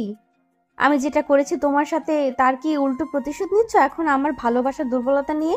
সেটা কেন হতে যাবে? আমি তো শুধু তোমার সাথে একটু ফান করলাম, আর তুমি তো দেখি সিরিয়াসলি কথাটা নিয়ে নিয়েছো। আমি এমনিতেই মজা করে বললাম তোমাকে। আচ্ছা অনেক হয়েছে, এখন যাও গিয়ে গোসলটা করে নাও। আমি আম্মুর কাছে গিয়ে দেখি রান্না কত দূর, আমার খুব ক্ষুধা লেগেছে। আমার তো আর কোনো কাজ নেই, সকালে গোসল করি, রাতে গোসল করি, যখন বলবে তখন আমি গোসল করব, তাই না? আমি বুঝলাম না তুমি এরকম কেন এত নোংরা হয়ে থাকো, কিসের জন্য? তুমি বাহিরে কতক্ষণ ঘোরাঘুরি করলে, নদীর ধারে গেলাম, কত ধুলো বালি জমে আছে, আর তুমি এখন বলতেছো গোসল করবে না? এটা কি করে হয়? দেখো, এই নোংরা মানুষটার সাথে তোমাকে সারা জীবন কাটাতে হবে। এখন যদি ইচ্ছা হয় তাহলে থাকো, না হলে চলে যেতে পারো তোমার রুমে। যাও, আমি আমার রুমে আছি। আচ্ছা আমি বাইরে যাচ্ছি এখন, এসে যেন দেখি গোসল করো নাই, তারপর দেখবে কি করি। এখন কিছু করব না, বোঝো নাই? এখন আমি বাইরে যাচ্ছি, এখন আর কারোর সাথে কথা বলার ইচ্ছে নেই আমার। এখন আমিও কারোর সাথে কথা বলতে চাই না, এখন আমি একা থাকতে চাই। এখানে এসে বকবক করার কি আছে? আমি তো তার কথা শুনি না, আমি কানে তুলো দিয়েছি। ভালো হবে না বলে দিচ্ছি, তুমি যদি আরেকবার আমার সাথে এরকম করেছো তাহলে সত্যি সত্যি কিন্তু কি যে করব বুঝতেছি না, তাই চুপ থাকো। মাহিন চুপ করে রইল, আর কোনো কথা বলল না। দীপাও রুম থেকে বেরিয়ে গেল। সেতু বেগম রান্নার কাজ শেষ করে টেবিলের উপর সবকিছু সাজিয়ে রাখছে, আর তার মেয়েকে দেখে কিছু বলল না, চুপচাপ তার মতো কাজ করে যাচ্ছে। সেটা দেখে দীপা বুঝতে পারলো তার আম্মু নিশ্চয়ই কোনো একটা কারণে তার উপর একটু রেগে আছে। কি করলে আবার দীপা যে তার আম্মু তার উপর রেগে গিয়েছে? দীপা কথাটা ভাবতেছে কিন্তু খুঁজে পাচ্ছে না যে কি করবে। আবার তার জন্য তার আম্মু তার উপর রাগ দেখাচ্ছে, সেটাও তো খুঁজে পাচ্ছে না। দীপা এখন কি করা যায়? কথাটা মনে মনে ভাবতে ভাবতে দীপা তার আম্মুর সামনে গিয়ে দাঁড়িয়ে পড়ল। তার আম্মুকে কোনো কাজ করতে দিচ্ছে না সে। এখন আমার এখানে এসে লাভ কি? আমার তো রান্নার কাজ শেষ, তাই না? তুই কেন আসছিস? তোর জামাইয়ের কাছে থাক, আমার এখানে আসার কি দরকার ছিল? তার কাছেই থাক, এখন তো আমাদের লাগে না তোকে। ও আচ্ছা, তাহলে এই ব্যাপার। আগে বলবা না, আমার তো ফোন ছিল না, কারণ তোমার জামাইয়ের সেবা করলাম। সেবা করছিস, ভালো কাজ করছিস। এখন যা, গিয়ে তাড়াতাড়ি ফ্রেশ হয়ে নিচে আয়, একসাথে সবাই নাস্তা করব। আমার খুব ক্লান্ত লাগছে, ঘুমিয়ে পড়বো। আমি পারবো না, তুমি গিয়ে তোমার জামাইকে ডেকে নিয়ে আসো। আমি পারবো না, আমার মেয়ের জামাই না, তোমার মেয়ের জামাই। তোমার ঠাকা, আমার ঠাকা না। বেশ রকম কথা বলতে পারবো না, যেটা বলছিস সেটাই কর। ভালো লাগছে না, বললাম না মাথার যন্ত্রণা করছে। আমারও আর একটু ভালো কথা হচ্ছে, তোর আব্বু ফাইনালি ডিসিশন দেবে কবে বাসায় আসবে। তাই নাকি? এত বড় খুশির সংবাদ তুমি এতক্ষণ পর আমাকে দিলে? এটা ঠিক না। আব্বু বাসায় আসতে চলেছে আর তুমি এখন আমাকে সেটা বলতেছো, তাই না? বললাম এটাই বেশি কারণ, তুই তো তোর আব্বুকে এখন ভুলে গিয়েছিস, তাই তোকে বলে লাভ কি? তার জন্যই বলিনি, এখন মনে হলো বলা উচিত, তাই বললাম। তোমার সাথে আমি ঝগড়া করে পারবো না, তার জন্য আমি চুপ হয়ে গেলাম। আমি উপরে যাচ্ছি, গিয়ে তোমার আদরের জামাইকে নিয়ে আসতেছি। তুমি সব কিছু রেডি করো, আমি আর তোমাকে ডিস্টার্ব করতে চাচ্ছি না। কথাটা বলে দীপা রুমের ভেতর চলে আসলো। রুমে এসে দেখে মাহিন রুমের ভেতর নাই। গেল কোথায়? বাথরুমে গিয়ে দেখে বাথরুমেও নাই। তাহলে আবার গেল কোথায়? দীপা মাহিনের রুমে গিয়ে দেখলো, হয়তো ভেবেছে কোনো কাজের জন্য যেতে পারে, কিন্তু তার রুমে গিয়ে দেখলো সেখানেও মাহিন নেই। এবার দীপার খুব সন্দেহ হতে লাগলো, সে আবার কোথায় চলে গেল এভাবে হঠাৎ করে। দীপা আস্তে আস্তে ছাদের দিকে পা বাড়াতে লাগলো, হয়তো ঘুরতে গিয়েছে একটু হালকা। দীপা ছাদে গিয়ে দেখে যেটা ভেবেছিল সেটাই ঠিক। মাহিন ছাদের এক সাইডে গিয়ে দাঁড়িয়ে আছে আকাশের দিকে তাকিয়ে। কি হলো, তুমি এখানে দাঁড়িয়ে আছো কিসের জন্য এই রাতের বেলায় ছাদে? আর তোমার কি কোনো বিষয় নিয়ে মন খারাপ? না, আমার তো মন খারাপ না, এমনিতে আসলাম রাতটা উপভোগ করার জন্য। তার জন্য অনেক দিন থেকে তো রাতে ছাদে আসি না, তাই আজকে আসলাম। সেটা তো খাওয়া দাওয়া শেষ করে দুজনে একসাথে আসতে পারতাম, তাই না? তুমি আমাকে না বলে একা একা এখানে চলে এসেছো, আর আমি তোমাকে সারা বাড়ি খুঁজতেছি। আচ্ছা তাহলে চলো এখন নিচে যাই। আর এখানে থেকে লাভ কি বলো, গিয়ে খাওয়া দাওয়া শেষ করে নেই। আমি বুঝতেছি না তোমার মনের বিষয়টা, কারণ তোমাকে আমি যখনই দেখেছি তখনই তোমাকে উদাসীন দেখাচ্ছে। ব্যাপার কি, তোমার কি হয়েছে আমাকে বলবে তো, তাই না? আরে পাগলি, আমি একদম ঠিক আছি, আমার তো কিছু হয়নি। তুমি অযথা আমাকে নিয়ে টেনশন করতেছো। দেখো, তুমি আমার থেকে অনেক কিছু লুকিয়ে রাখতেছো, আমি সেটা তোমার চোখ দেখে বুঝতে পারতেছি। কারণ আমিও তোমার চোখ দেখে সব কিছু এখন বলে দিতে পারি তোমার মনের ভিতর কি চলতেছে। তাই আমার থেকে প্লিজ আর কিছু লুকিয়ে রেখো না, যা আছে তোমার মনের ভেতর আমাকে বলো প্লিজ। দেখো, আমার মনের ভেতর কিছু নেই, তুমি এখন চলো আমার সাথে নিচে গিয়ে সবাই একসাথে খাবো। হয়তো আম্মু আমাদের জন্য অপেক্ষা করতেছে আর আমরা এখানে গল্প করতেছি, এটা ঠিক না। তোমার কি হয়েছে সেটা আমাকে বলে যাচ্ছ না, বুঝলাম না। তুমি কেন এরকম করতেছো আমার সাথে? প্লিজ বলো না, তুমি কেন আমার সাথে এমন করো? তুমি এভাবে বলতেছো কিসের জন্য? সত্যি আমার কিছু হয়নি, আমি এমনিতেই আছি তো, তাই না? আর আমি উদাসীন থাকতে চাই, তোমার সাথে তো গল্প করতেছি, ঠিক মতো হাসিভাবে থাকতেছি, তাই না? তারপরও আমার উদাসীনতার কি দেখলে তুমি? আচ্ছা নিচে চলো। আর হ্যাঁ, একটা কথা, কালকে আব্বুর ডিসিশন ফাইনাল করবে কবে তিনি বাসায় ফিরবে। কি মজা হবে, তাই না? কতদিন পর আব্বু আসবে। সত্যি বলছো? কবে আসবে সেটা কি বলেনি নাকি? এখনো তোমার সাথে কথা হয়নি? আম্মু তোমাকে যা বলছে সেটাই নিয়ে লাফাচ্ছে। ওয়েট, তুমি কি করে জানলে যে আমি আব্বুর সাথে কথা বলি না? তোমার সাথে কি তাহলে আব্বুর নিয়মিত কথা হয় নাকি? আমার সাথে তো নিয়মিতই কথা হয়, আমরা এমনও দিনে 2-3 বার কথা বলি, অনেক আড্ডা দেই। তোমাকে বলবো কিসের জন্য? তোমাকে বলে তো লাভ নেই। কি বলতেছো তুমি? দিনে 2-3 বার কথা বলো, আর আমাকে তুমি একবারও জানাও না, তাই না? আর আমি তোমার জন্য আব্বুর সাথে কথা বলতে ভুলে গিয়েছি। আমাকে যে কি বকা দিবে এবারে সে। অনেক হয়েছে, এখন চলো তাড়াতাড়ি এখান থেকে চলে যেতে হবে। আম্মু আমাদের জন্য অপেক্ষা করতেছে, আম্মু আমাদের জন্য কত অপেক্ষা করতেছে, আর তুমি এখানে বসে বসে উল্টাপাল্টা কথা বলতেছো। দীপা আর কিছু না বলে চুপচাপ মাহিনের হাত ধরে নিচে নেমে আসলো। নিচে এসে দেখে তার আম্মু খাবার টেবিলে গালে হাত দিয়ে বসে আছে। সেটা দেখে দীপা আর মাহিন বুঝতে পারলো যে তাদের জন্যই হয়তো অপেক্ষা করছে। তারা ওখানে গিয়ে গল্প করছে। এবার না জানি কি কি শুনতে হবে তাদেরকে, তার জন্য প্রস্তুতিও তো নিতে লাগলো দুজন। দীপা আর মাহিন দুজনেই ভয়ে ভয়ে তার আম্মুর সামনে গিয়ে দাঁড়িয়ে পড়লো। সেতু বেগম তাদেরকে কিছু না বলে চুপচাপ খাবারগুলো তাদের দিকে এগিয়ে দিল। তারা বুঝতে পারছে না যে একটু পর কি শুরু হতে যাচ্ছে। সেতু বেগম কিছু বললো না, তাদের সাথে তাদেরকে কি বা বলবে? তারা তো নতুন দম্পতি, তাদের তো আলাদাভাবে ছেড়ে দিতেই হবে।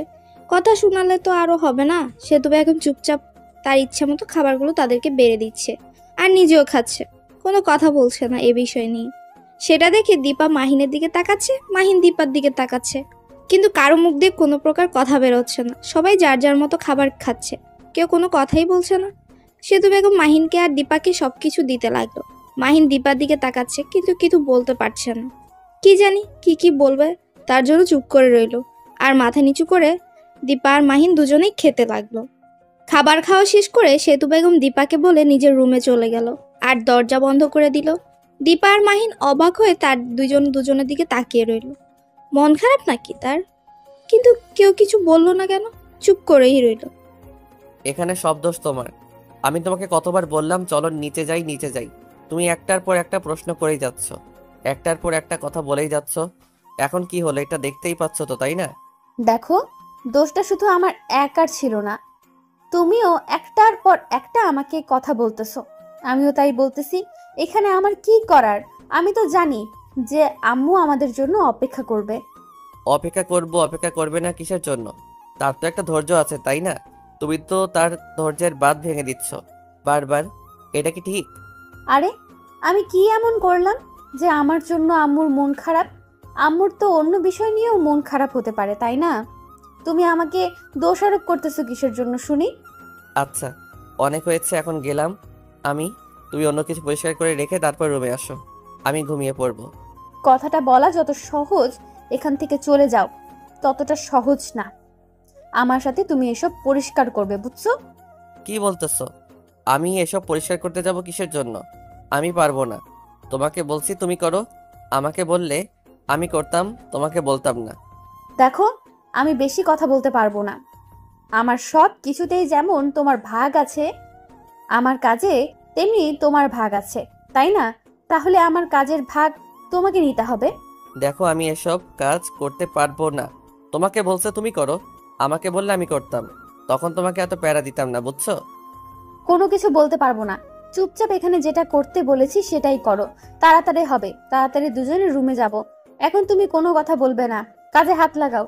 মাহিন কোনো উপায় না পেয়ে চুপচাপ দীপার সাথে কাজে হাত লাগালো। কারণ মাহিন বুঝতে পারলো যে দুজনে করলে তাড়াতাড়ি হবে, আর তাকে এত কষ্টও দেওয়া ঠিক হবে না।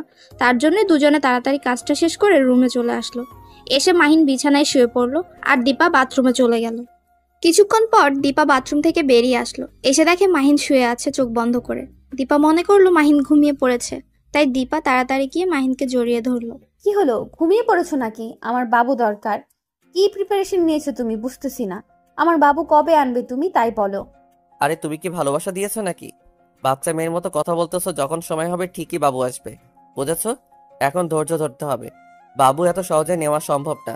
তুমি এনে দিতে পারবে না সেটা বললেই তো হয়। তাহলে আমি একা একাই চেষ্টা করব, তোমাকে কিছু করতে হবে না, আমি তাহলে এসব করে নেব। মাঝে মাঝে তোমার কথা শুনে মনে হয় যে আমি মনে হয় মঙ্গল গ্রহে তোমার সাথে বসবাস করতেছি, তাই না? দেখো, তুমি কোথায় বসবাস করতেছো সেটা দেখার সময় আমার নেই। আমি যেটা বলেছি তুমি সেটা কবে এনে দিতে পারবে সেটা বলো। আচ্ছা চলো, তোমার ব্যবস্থা করে দিচ্ছি এখন। দেখবে যে 1 বছর পর তোমার কোলে বাবু আসবে, সমস্যা নেই। 1 বছর সময় লাগবে কিসের জন্য? এর আগে কি এনে দিতে পারবে না? 1 বছরের কিসের জন্য ওয়েট করতে হবে? তুমি কি পাগল হয়ে গেছো নাকি? কি বলতেছো?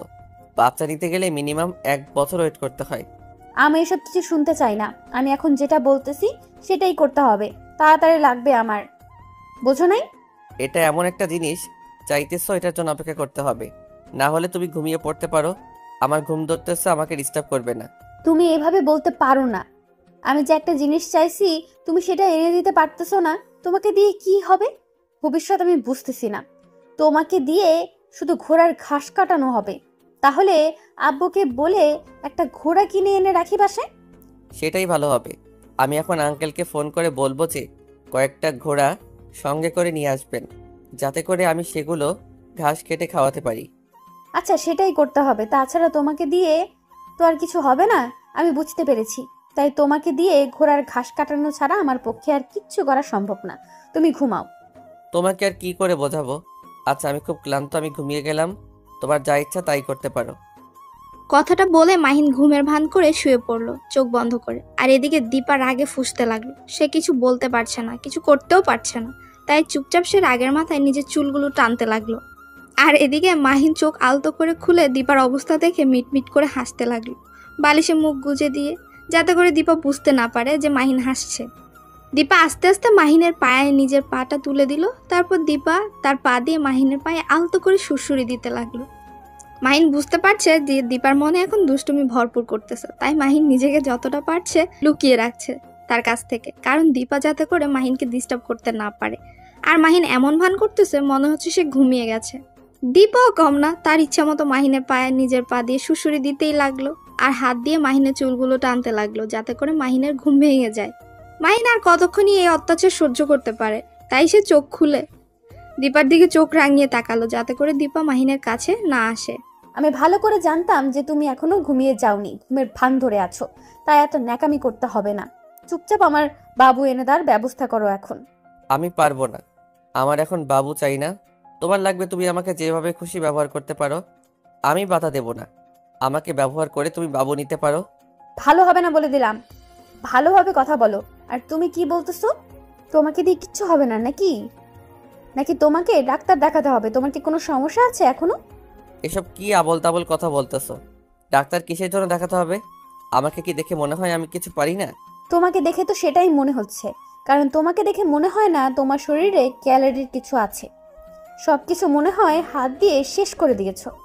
এসব কি নোংরা কথা বলতেছো? বুঝতেছি না। হাত দিয়ে শেষ করে দিয়েছি মানে কি বোঝাতে যাচ্ছ বলো?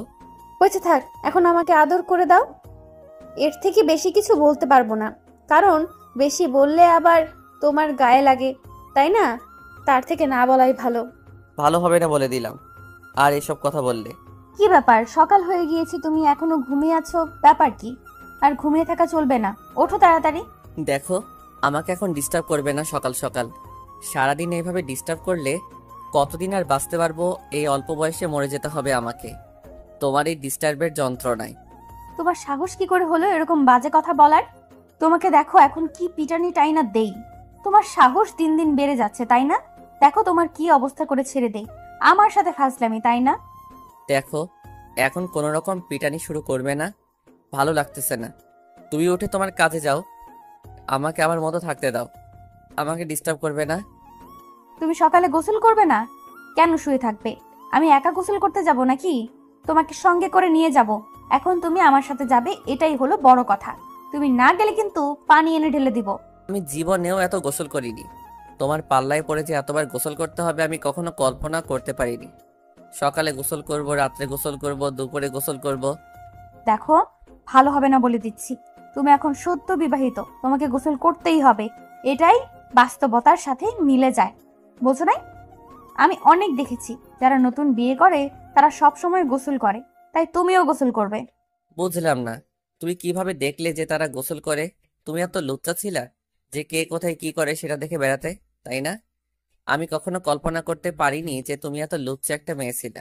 তোমার সাথে এত বকবক করতে পারবো না, বুঝে গেছি তুমি আমার কথা শুনবে না, তাই এর একটা ব্যবস্থা করতেই হবে আমাকে, না হলে তুমি ঠিক হবে না, বোঝো নাই? আমি আর তোমাকে এই বিষয়ে কোনো চাপ দিব না, এখন যা করব সেটা কাজে করে দেখাবো। কথাটা বলে দীপা বিছানা ছেড়ে উঠে বাথরুমে চলে গেল। বাথরুমে গিয়ে এক মগ পানি সঙ্গে করে নিয়ে আসলো।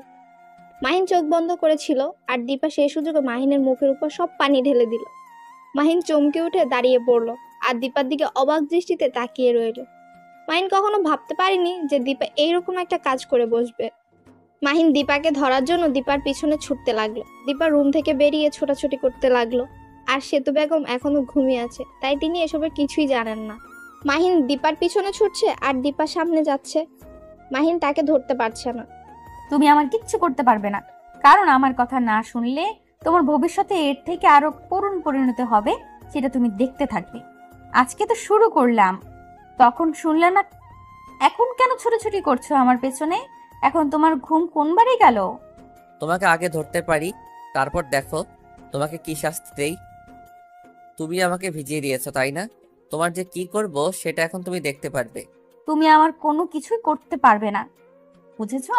কারণ আমি জানি তুমি কোনো কিছুই করতে পারো না, কারণ অলস মানুষ কখনো কোনো কিছু করতে পারে না। অলস মানুষ সারা জীবন অলস হয়ে থাকে। তাই নাকি? আচ্ছা, তাহলে আমিও এবার আঙ্কেলের সাথে বিদেশে চলে যাব, আর আসবো না। তখন দেখবো কে আমাকে দেখার জন্য বারবার ফিরে আসতে বলে, কে আমাকে দেখার জন্য বারবার ফোন করে, কে আমাকে দেখার জন্য বারবার আমার কাজে ডিস্টার্ব করে। মাহিনের কথা শুনে দীপা থমকে দাঁড়িয়ে গেল আর এক পাও কোনো দিকে নড়াচড়া না করলো না। মাহিনের বলা কথাগুলো তার মাথায় বাজতে লাগলো। মাহিন তাকে কি বলছে? মাহিন তাকে ছেড়ে বিদেশ চলে যাবে? তাকেও তার আম্মুর মতো একা করে থাকতে হবে? এটা কখনোই হতে পারে না। সে কখনো একা থাকতে পারবে না মাহিনকে ছেড়ে, কারণ এই 2 দিনেই সে ভালো করে বুঝতে পেরেছে যে মাহিনকে ছাড়া তার সারা জীবন একা থাকা অসম্ভব, আর তাকে ছেড়ে এক মুহূর্ত অন্য কোথাও থাকতে পারে না। তাহলে কি করে তাকে না দেখে একা থাকবে সে? দীপা একদম রোবটের মতো দাঁড়িয়ে কথাগুলো ভাবছে। মাহিন এসে ধরে ফেললো দীপাকে। মাহিন দীপাকে কোলে তুলে নিল। এদিকে দীপার কোনো খেয়ালই নেই সেদিকে। তার মাথায় শুধু একটা কথাই ঘুরপাক খাচ্ছে, মাহিন তাকে ফেলে একা ছেড়ে চলে যাবে। মাহিন দীপাকে কোলে তুলে নিয়ে গিয়ে বাথরুমে নিয়ে আসলো। এখন কি করবে শুনি? এখন কোথায় পালাবে? এখন তো তোমাকে আমি এখানে বেঁধে রাখবো। এখন বুঝতে পারবে যে আমাকে ভিজিয়ে দেওয়ার শখ এবার তোমার মিটবে। মাহিনের কথায় দীপা কোনো রেসপন্স করলো না, কারণ সে এখনো অন্য জগতে আছে। সে শুধু ভাবছে মাহিন কি সত্যিই তাকে ছেড়ে চলে যাবে? সে তাহলে তো কখনো একা থাকতে পারবে না। সে কিভাবে থাকবে? এটা হতেই পারে না, কারণ সে মাহিনকে দূরে কখনো রেখে থাকতে পারবে না। কি হলো, কথা বলছো না যে? কি ভাবতেছো? এখন ফান্দে পড়ে গেছো তাই এখন মুখ দিয়ে কোনো কথা বের হচ্ছে না। ব্যাপার কি? এতক্ষণ তো অনেক বকবক করলে যে তোমাকে ধরতে পারবো না, আমি অলস মানুষ, আর অলস মানুষরা কখনো কিছু করতে পারে না। তুমি অলস হয়ে থাকবে, তোমাকে কোনো কাজে যেতে হবে না। তোমাকে এই অলসতাই ভালো মানায়, কারণ তুমি এইরকম কোনো কাজ কেন করতে যাবে? তুমি সেটা করতে পারবে না, তার থেকে তুমি অলস হয়ে থাকো, সেটাই ভালো হবে। এটা আবার কি ধরনের কথা? আমি কিসের জন্য বসে থাকবো? মানলাম কিছুদিনের জন্য বাসায় থাকলাম, নতুন বিয়ে করেছি তাই বাসায় থাকলাম তোমার সাথে, কিন্তু কিছুদিন পর দেখবে যে আমাকে তোমার সহ্য হবে না, তখন তো আমাকে বাইরে যেতে বলবে। সেটা কখনোই হবে না। আমি যতদিন বেঁচে আছি তুমি অলস হয়ে থাকবে আমার কাছে। তোমাকে কোথাও যেতে হবে না, তুমি আমার সাথে থাকবে, অন্য কোথাও যাবে না, বুঝছো? তুমি যে পাগল হয়ে গিয়েছো সেটা প্রমাণ দিচ্ছ আমাকে এখন। কারণ তুমি কি বলতেছো এসব তুমি ভাবতে পারতেছো? তোমার সাথে যেখানে থাকি আমাদের তো বাচ্চা হবে, তাই না? তাদেরকে খাওয়াবো কি আমরা? কেন, আমার বাপের কি কম আছে নাকি? সেগুলো কে খাবে শুনি? সেগুলো তো আমাদেরকে খেতে হবে, তাই না? আমরা বসে বসে খাবো, কোনো কাজ করতে পারবো না। দেখো, এটা কখনোই বাস্তবতার সাথে মিলবে না, তাই না? আমাদেরকে কিছু করতে হবে, তাই না? আমাদের ভবিষ্যতের জন্য, আমাদের ভবিষ্যতের বাচ্চাদের জন্য। আমি দরকার হলে বাচ্চা নেব না, তাও তোমাকে আমি কোথাও যেতে দেব না, বুঝছো? কারণ তোমাকে ছাড়া আমি থাকতে পারবো না, এটা কখনো সম্ভব না। আমি যেটা বুঝলাম, তোমাকে ছাড়া থাকা আমার পক্ষে সম্ভব না। সেটা না হয় আমিও বুঝলাম, কিন্তু দেখো তুমি কি বলতেছো। বাচ্চা নেবো না কিসের জন্য? বাচ্চা তো নিতেই হবে। আর তুমি তো কালকে বললে যে তোমার বাবু লাগবে, তাহলে এখন বলতেছো বাচ্চা নিবা না, এটা কোন ধরনের কথা? দেখো, যদি তার কারণে তোমাকে আমার কাছ থেকে দূরে চলে যেতে হয়, তাহলে তার জন্য সেই বাচ্চা আমি না নিলাম, তাতে সমস্যা কোথায়? তোমাকে তো দূরে যেতে হবে না, তাই না? দেখো, তুমি এখন স্বাভাবিক মানুষ নেই, আমি বুঝতে পারতেছি। তুমি এখন যাও, গিয়ে ঘুমিয়ে পড়ো। মাথা ঠিক হলে তারপর ঘুম থেকে উঠবে, বুঝছো? এখন আর ঘুম থেকে ওঠার কোনো প্রয়োজন নেই। থাক, একদম মজা নিবা না আমাকে নিয়ে, বুঝছো? কারণ আমি একদম ঠিক আছি, মাথা ঠিক আছে, তাই না? আর তুমি সব সময় আমায় নিয়ে মজা নেওয়া বাদ দাও, বুঝছো? কারণ আমি ইদানিং দেখতেছি তুমি যে কোনো বিষয় পাইলে সেই বিষয় নিয়ে আমার সাথে মজা করা শুরু করে দাও। আচ্ছা, তাহলে আর মজা নিব না। এখন তুমি গোসল করে বেরিয়ে আসো, আমি বাইরে গিয়ে তোমার জন্য অপেক্ষা করতেছি। একটু বাইরে যাব আজকে, আমার একটা ফ্রেন্ড আসার কথা। কি বলছো? আমাকে এখানে ভিজিয়ে দিয়ে তুমি এখন বাইরে চলে যাবে গোসল না করে? এটা কিভাবে সম্ভব? তোমাকে এখন গোসল করতে হবে আমার সাথে, আর আমাকে তুমি সুন্দর করে গোসল করায় দিবে এখন। দেখো, আমি এমন কোনো কাজ করতে পারবো না এখন যেটা তুমি করতে বলবে, কারণ তুমি যেটা করতে বলবা সেটা আমার পক্ষে কখনো সম্ভব না। তুমি ছোট বাচ্চা না যে তোমাকে গোসল করিয়ে দিতে হবে। তুমি বড় হয়েছো, এখন তুমি একজন বিবাহিত মহিলা, এখন আর মেয়ে না। তোমাকে বলতেছি আমাকে গোসল করায় দিতে, গোসল করায় দিবা, ঝামেলা শেষ। এত কথা বলো কিসের জন্য? তুমি সবসময় বেশি কথা বলো, তাই না? নিজের কথাটা একটু কন্ট্রোলে রাখুন, এত বেশি কথা বলা ভালো না। মাহিন কোনো কথা না বলে চুপচাপ দীপাকে গোসল করাই দিতে লাগলো। মাহিনের কেমন যেন লজ্জা লাগছে, তারপরও দীপার চাপে পড়ে মাহিন বাধ্য হয়ে দীপাকে গোসল করিয়ে দিচ্ছে। আর দীপা মাহিনকে বরাবরের মতো ভিজিয়ে দিচ্ছে তার গায়ে পানি দিয়ে, আর মাহিন সেটাও একটু বিরক্ত হচ্ছেন। মাহিন চুপচাপ দীপার অত্যাচারগুলো সহ্য করে দীপাকে গোসল করিয়ে দিচ্ছে, আর দীপা মজা নিচ্ছে। মাহিন যত দ্রুত সম্ভব তত দীপাকে গোসল করিয়ে দিতে লাগলো, কিন্তু দীপা ইচ্ছাকৃতভাবে গোসলটা দেরিতে করতে লাগলো। মাহিন এবার বিরক্তভাবে নিয়ে দীপার দিকে তাকিয়ে রইল, আর দীপা একটু হেসে মাহিনকে চোখ মেরে দিল। মাহিন আর কোনো কথা বলার সাহস পেল না। তারপর দীপাকে গোসল করিয়ে দিয়ে মাহিন বাথরুম থেকে বের হয়ে আসতে যাবে, তখনই দীপা মাহিনকে ভিজিয়ে দিল। মাহিন আর বাথরুম থেকে বের হয়ে বাইরে আসতে পারলো না ভেজা শরীরে। এটা কি ধরনের অসভ্যতামি করছো আমার সাথে তুমি? তোমাকে বলতেছি না আমার ভালো লাগতেছে না, তারপর তুমি আমার সাথে এরকম করতেছো, আমার ইচ্ছার বিরুদ্ধে সবকিছু করাই নিচ্ছ। কই, আমি তো তোমাকে কিছু করিনি। আমি তো শুধু তোমাকে ভিজিয়ে দিলাম। তুমি আমাকে ভিজিয়ে দিলে আর আমি তোমাকে ভিজিয়ে দেব না, এটা কোনো কথা? তাই আমি তোমাকে ভিজিয়ে দিলাম। সমান সমান না হলে আমার মনের ভেতর কুতকুতি থেকে যাবে, যার জন্য ভিজিয়ে দিলাম। দেখো, তুমি বলছো ভেজাতে, তাই আমি তোমাকে ভিজিয়েছি, না হলে আমি তোমাকে ভিজিয়ে দিতাম না। তুমি বলছো বিধায় আমি তোমাকে ভিজিয়ে দিয়েছি। আর এখন তুমি এটা কি ধরনের ব্যবহার করলে আমার সাথে? ফালতু মজা ভালো লাগে না। আচ্ছা হয়েছে, আমার সাথে আর এত রাগ দেখাতে হবে না। এখন তাড়াতাড়ি গোসলটা করে নাও, তারপর বাইরে গিয়ে গল্প করব। এখন আর বাথরুমে থাকতে ইচ্ছে করতেছে না, তাড়াতাড়ি গোসলটা করো।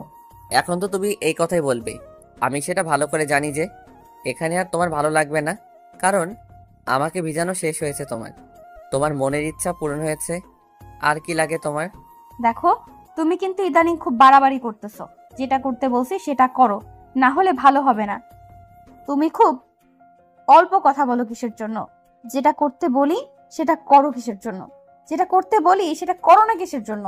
কোথায় তুমি? কোথায় চলে গেলে আমাকে একা করে? ফিরে আসো না প্লিজ। আমি আর থাকতে পারছি না একা একা তোমাকে ছাড়া। আমি যেন একটা জিন্দা লাশ হয়ে বেঁচে আছি এই পৃথিবীর বুকে শুধু তোমার অপেক্ষায়। কবে ফিরে আসবে আবার তুমি আমার বুকে? আর কবে আমাকে ভালোবাসবে সেই আগের মতো করে? আমি তোমার ভালোবাসাকে খুব মিস করতেছি। তুমি তাড়াতাড়ি ফিরে আসো আমার বুকে প্লিজ। আর দূরে থেকো না তুমি। কোথায়? ফিরে আসো না প্লিজ, আমি আর সইতে পারতেছি না তোমার যন্ত্রণায় যে আমি প্রতিনিয়ত মরে যাচ্ছি, আবার প্রতিনিয়ত বেঁচে যাচ্ছি শুধু তোমার মুখখানি দেখার অপেক্ষায় আছি। কতদিন ধরে তোমাকে দেখি না, তুমি আর কতদিন এভাবে দূরে থাকবে? বলো না তোমার কি হয়েছিল, সেদিনের পর ফিরে আসো না। কথাগুলো বলে দীপা অঝোর ধারায় কান্না করতে লাগলো। সে আনমনে বৃষ্টির সাথে কথা বলেই যাচ্ছে। আপনারা হয়তো ভাবছেন যে হঠাৎ করে আবার দীপার কি হলো, আর মাহিন কোথায় চলে গেল, আর হঠাৎ করে তাদের এই রোমাঞ্চকর দৃশ্য এতটাই করুণ হয়ে গেল কিসের জন্য। আসলে সেদিন মাহিন বাসা থেকে বের হয়ে গিয়েছিল আর বাসায় ফিরে আসেনি। তারপর থেকে দীপা একদম পাগলের মতো ব্যবহার শুরু করে দিয়েছে, কারণ দীপা সবেমাত্র মাহিনকে মন থেকে ভালোবাসা শুরু করে দিয়েছে, একদম নিজের ভেতর অনুভব করা শুরু করে দিয়েছিল। আর তখন যদি প্রিয় মানুষটা হারিয়ে যায়, তখন ভালোবাসার মানুষটা বুঝতে পারে যে তার কাছে তার প্রিয় মানুষটা কতটা প্রয়োজন ছিল, আর তাকে ছাড়া তার প্রতি কদম চলা এখন অসম্ভব হয়ে দাঁড়িয়েছে। দীপার ভেতরটা একদম পুরো ঝাঁঝরা হয়ে যাচ্ছে।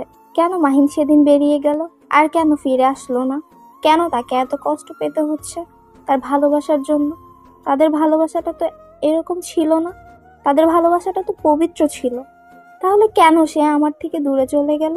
এটা ভাবতে ভাবতে দীপা আবার লুটিয়ে পড়লো ফ্লোরের উপর। আমি এখানে কিসের জন্য? আর আমি তো বাসায় ছিলাম, তাহলে আমি হসপিটালে কি করে আসলাম? আর আমাকে এভাবে বেঁধে রাখার কারণ কি?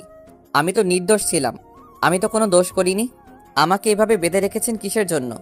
মাহিন কথাটা বলে চিৎকার করতে লাগলো। তখন বাইরে থেকে কয়েকজন নার্স আর একটা ডাক্তার ভেতরে চলে আসলো। এসেই সবাইকে একে অন্যের দিকে তাকিয়ে মুচকে হাসি দিতে লাগলো। মাহিনের ব্যবহার দেখে তারা একে অপরকে বলাবলি করতে লাগলো।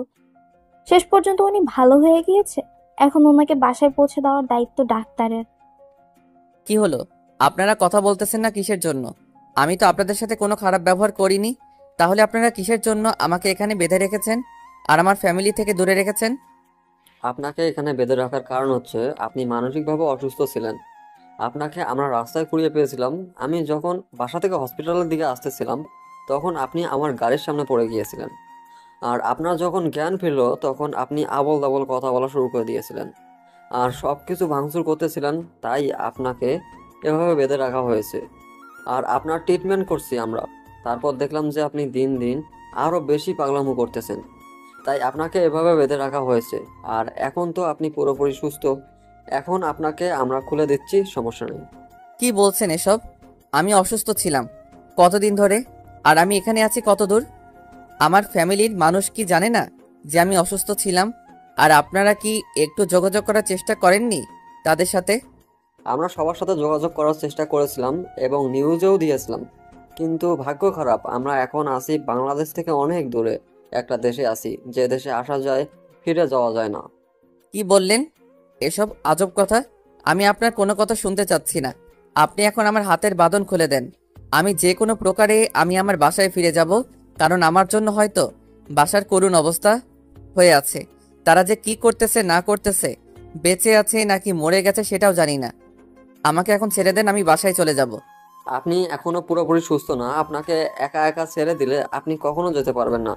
এর থেকে চলেন, আমি আপনাকে বাসায় পৌঁছে দিচ্ছি। আর হ্যাঁ, আমি আপনার সাথে একটু মজা নিলাম। সব কিছুর একটা লিমিট থাকে। আপনি লিমিট ক্রস করে আমার সাথে মজা করতেছেন। বুঝতে পারতেছেন আমার কি অবস্থা, আমার মনের কি অবস্থা? আপনি মজা করতেছেন সেটা মেনে নিলাম, এখন আমার হাতের বাঁধন খুলে দেন। তারপর ডাক্তার গিয়ে মাহিনের হাতের বাঁধন খুলে দিল। মাহিন উঠে সোজা হয়ে বাইরে চলে আসতে লাগলো, তখন ডাক্তার ধরে ফেললেন। আর মাহিন প্রচন্ড রেগে গেল, কিছু বলতে পারছে না, কারণ ডাক্তার তাকে এখানে নিয়ে এসে সাহায্য করেছে যার জন্যই মাহিন নিজের রাগটাকে একটু কন্ট্রোল করলো। এদিকে দীপার অবস্থা খুবই খারাপ, কারণ হয়তো দীপা তাকে কতটা পাগলের মতো ভালোবাসে তার প্রমাণ সে পেয়ে গিয়েছিল। দেখেন, আপনি এত উদ্বিগ্ন হবেন না, আমি আপনার সাথে যাচ্ছি তো। এত উদ্বিগ্ন হলে আপনি বাসায় পৌঁছাতে পারবেন না, কারণ আপনার শরীরের কন্ডিশন অনেক খারাপ। আপনাকে বেড রেস্টে থাকতে হবে কিছুদিন, তাই আমি আপনাকে নিয়ে যাচ্ছি। মাহিন কিছু না বলে ডাক্তারের সাথে যেতে লাগলো। ডাক্তার মাহিনকে গাড়িতে উঠতে বললো। মাহিন গাড়িতে উঠে বসলো। ডাক্তার মাহিনের দেওয়া ঠিকানা অনুযায়ী গাড়ি চালাতে লাগলো। মাহিন ডাক্তারকে রাস্তা দেখিয়ে দিচ্ছে আর নিজেকে কন্ট্রোল করতে চেষ্টা করছে। ডক্টর মাহিনের ঠিকানা অনুযায়ী এসে পৌঁছে গেল আর মাহিনকে গাড়ি থেকে নামতে বলল। গাড়ি থেকে নেমে মাহিন সোজা দ্রুত বাসার ভেতরে প্রবেশ করে নিল। বাসা একদম পুরো ফাঁকা, বাসায় কেউ নেই। মাহিন তাড়াতাড়ি নিজের রুমে গিয়ে দেখে নিজের রুমের অবস্থা খুবই খারাপ, অন্ধকার হয়ে আছে, কিন্তু ভেতর থেকে দরজা খোলা ছিল। মাহিন আস্তে গিয়ে রুমের লাইটটা জ্বালিয়ে দিল আর তখনই দীপা চমকে উঠল। দীপা মনে মনে ভাবছে হয়তো তার আম্মু এসেছে বাহির থেকে, তাই সে আগের ন্যায় শুয়ে রইল, কারণ দীপার এই ব্যবহারগুলো তার আম্মু এখন মেনে নিয়েছে। মাহিন দীপাকে দেখে চমকে উঠল আর ধীরে ধীরে কাছে যেতে লাগলো। আর দীপা মনে করছে তার আম্মু তার কাছে আসছে, তাই সে নিস্তেজ হয়ে আগের মতোই শুয়ে আছে, কোনো রেসপন্স করছে না। এই পাগলি, তুমি এখানে? তোমার কি হয়েছে? আর তুমি এখানে কি করতেছো শুনি? তাড়াতাড়ি উঠে দেখো, আমি চলে এসেছি তোমার কাছে। দীপা সেই চিরচেনা কণ্ঠটা শুনতে পেয়ে ধরফড় করে উঠে চোখ খুলে তাকিয়ে দেখে তার সামনে মাহিন বসে রয়েছে। দীপা কোনো কথা না বলে সোজা মাহিনকে জাপটে জড়িয়ে ধরল। এত শক্ত করে জড়িয়ে ধরেছে যে মাহিনের শ্বাসরুদ্ধ হচ্ছে, কিন্তু মাহিন কোনো কথা বলছে না। মাহিন দীপাকে অনেক শক্ত করে জড়িয়ে ধরল। কতদিন পর তাদের দেখা। তুমি আমাকে একা রেখে কোথায় গিয়েছিলে? জানো, তোমার জন্য আমি প্রতিটা মুহূর্ত, প্রতিটা মিনিট, প্রতিটা সেকেন্ড তোমার অপেক্ষায় ছিলাম। তুমি ফিরে আসবে এই আশাতে, না হলে আমি কবে মরে যেতাম জানো। তোমাকে ছাড়া আমার এক মুহূর্তও ভালো লাগে না। তোমাকে বলেছিলাম না তোমাকে ছাড়া আমি থাকতে পারবো না, তারপরও তুমি কেন আমাকে ছেড়ে চলে গিয়েছিলে বলো না প্লিজ। তুমি জানো না তোমার এই পাগলিটা তোমাকে কতটা ভালোবাসে, তারপরও কেন ছেড়ে চলে গিয়েছিলে আমাকে? নিজেকে শান্ত করো, আমিও তোমাকে কতটা ভালোবাসি তুমি নিশ্চয়ই জানো। আর আমি সেদিন আমার এক বন্ধুর সাথে দেখা করতে গিয়েছিলাম, অনেক দিন পরে, অনেক খুশিতে, কিন্তু হঠাৎ করে কখন যে মাঝ রাস্তায় চলে গিয়েছিলাম নিজেও বুঝতে পারিনি। আর আমার যখন জ্ঞান ফিরে আসে তখন আমি নিজেকে হসপিটাল আবিষ্কার করতে পারি আর সেখান থেকে দ্রুত বাসায় চলে আসি। কি বলতেছো? তোমার অ্যাক্সিডেন্ট হয়েছিল আর তুমি এতদিন হসপিটালে ছিলে, আর সেই ডাক্তাররা কি একবারও আমাকে খোঁজ দিতে পারেনি? জানো, তোমার জন্য আমি প্রতিনিয়ত মরে গিয়েও বেঁচেছিলাম, শুধু তোমার জন্য, তোমার অপেক্ষায়, তুমি ফিরে আসবে বলে, তার জন্য। এই দেখো, আমি ফিরে এসেছি, আর একদম টেনশন করবে না, এখন সবকিছু ঠিক হয়ে যাবে। আমি তো ফিরে এসেছি, তাই না? এখন কান্না করা বন্ধ করে দাও আর চলো আম্মুর সাথে গিয়ে দেখা করি। আব্বু আম্মু দুজনেই পুলিশ স্টেশনে গিয়েছে সকালে তোমার খোঁজ করার জন্য। কয়েকদিন আগে পুলিশ স্টেশনে জানিয়ে এসেছিল, তারা আজকে আব্বু আম্মুকে ডেকেছে, তার জন্য গিয়েছে। কি বলতেছো? আঙ্কেল চলে এসেছে বাসায়? তাহলে তো অনেক ভালোই হয়েছে, আজকে একসাথে অনেক খুশি উদযাপন করা যাবে। এখন চলো বাহিরে গিয়ে ডক্টরের সাথে একটু কথা বলবে, উনি বাহিরে দাঁড়িয়ে আছে আমাদের জন্য। তুমি আমাকে আগে বলবা না যে ডাক্তার তোমার সাথে এসেছে? তুমি আমার সাথে কথা বলতেছো। তুমি কি আমাকে বলতে দিয়েছো? এখন তাড়াতাড়ি চলো, এখান থেকে লাভ নেই, তাকে চা নাস্তা দাও। তারপর দীপা বাইরে গিয়ে ডক্টরের সাথে কথা বলল, ডাক্তারকে নাস্তা করতে বলল। ডক্টর নাস্তা করে সেখান থেকে চলে গেল। দীপা মাহিনকে এক টান দিয়ে নিজের কাছে নিয়ে এলো। মাহিন বুঝতে পারলো যে দীপা কি চায়, তাই সে চুপচাপ মুচকে হাসি দিয়ে দীপাকে কোলে তুলে নিয়ে রুমের ভেতর নিয়ে আসলো। আজকে আমি কোনো বাহানা শুনতে চাই না। আজকে তুমি আমাকে ভালোবাসায় ভরিয়ে দেবে। যদি একটুও বাহানা করেছো তাহলে তোমার খবর করে ছেড়ে দিব, বলে দিলাম। আচ্ছা তাহলে আজকে কোনো বাহানা চলবে না, আজকে শুধু ভালোবাসা চলবে, কি বলো? কোনো বাহানা চলবে না, তুমিও কোনো বাহানা করতে পারবে না, পরে বলতে পারবে না যে এখন না পরে। আচ্ছা চলো খেলা শুরু করা যাক, দেখা যাবে কে কতক্ষণ থাকতে পারে। পরে যদি তুমি ক্লান্ত হয়ে যাও তখন কিন্তু আমি ছেড়ে কথা বলবো না, বলে দিলাম। সব কিছু নিয়ে রেডি হয়ে থাকো। আমি একদম রেডি। এবার দেখবো যে তুমি কি করতে পারো আর আমি কি করতে পারি। আজকে এইটাই হবে, যে কে কতক্ষণ থাকতে পারে, এটাই আজকে হবে। কথাটা বলে দুজনেই ভালোবাসার সাগরে তলিয়ে গেল। একজন আরেকজনকে মন থেকে ভালোবাসতে শুরু করলো। তাদের ভালোবাসাটার মিলন হয়ে গেল। তারা দুজন নিজেদের ভালোবাসায় রঙিন করে তুললো। আপনারাও এখন এখানে আছেন কিসের জন্য? হ্যাঁ, আপনারা যান, আপনাদের ভালোবাসাটাকে রঙিন করে তুলুন। তার সাথে সারা জীবন কাটিয়ে দিন। তাকে কোনো প্রকার দুঃখ কষ্ট দিবেন না। ভালোবাসার মানুষটাকে সবসময় ভালো রাখবেন, তাহলে দেখবেন যে সে আপনাকে তার নিজের থেকেও বেশি ভালোবাসবে। ভালোবাসার প্রতি যত্নশীল হন, তাহলে দেখবেন যে ভালোবাসাটা সারা জীবন টিকে থাকবে।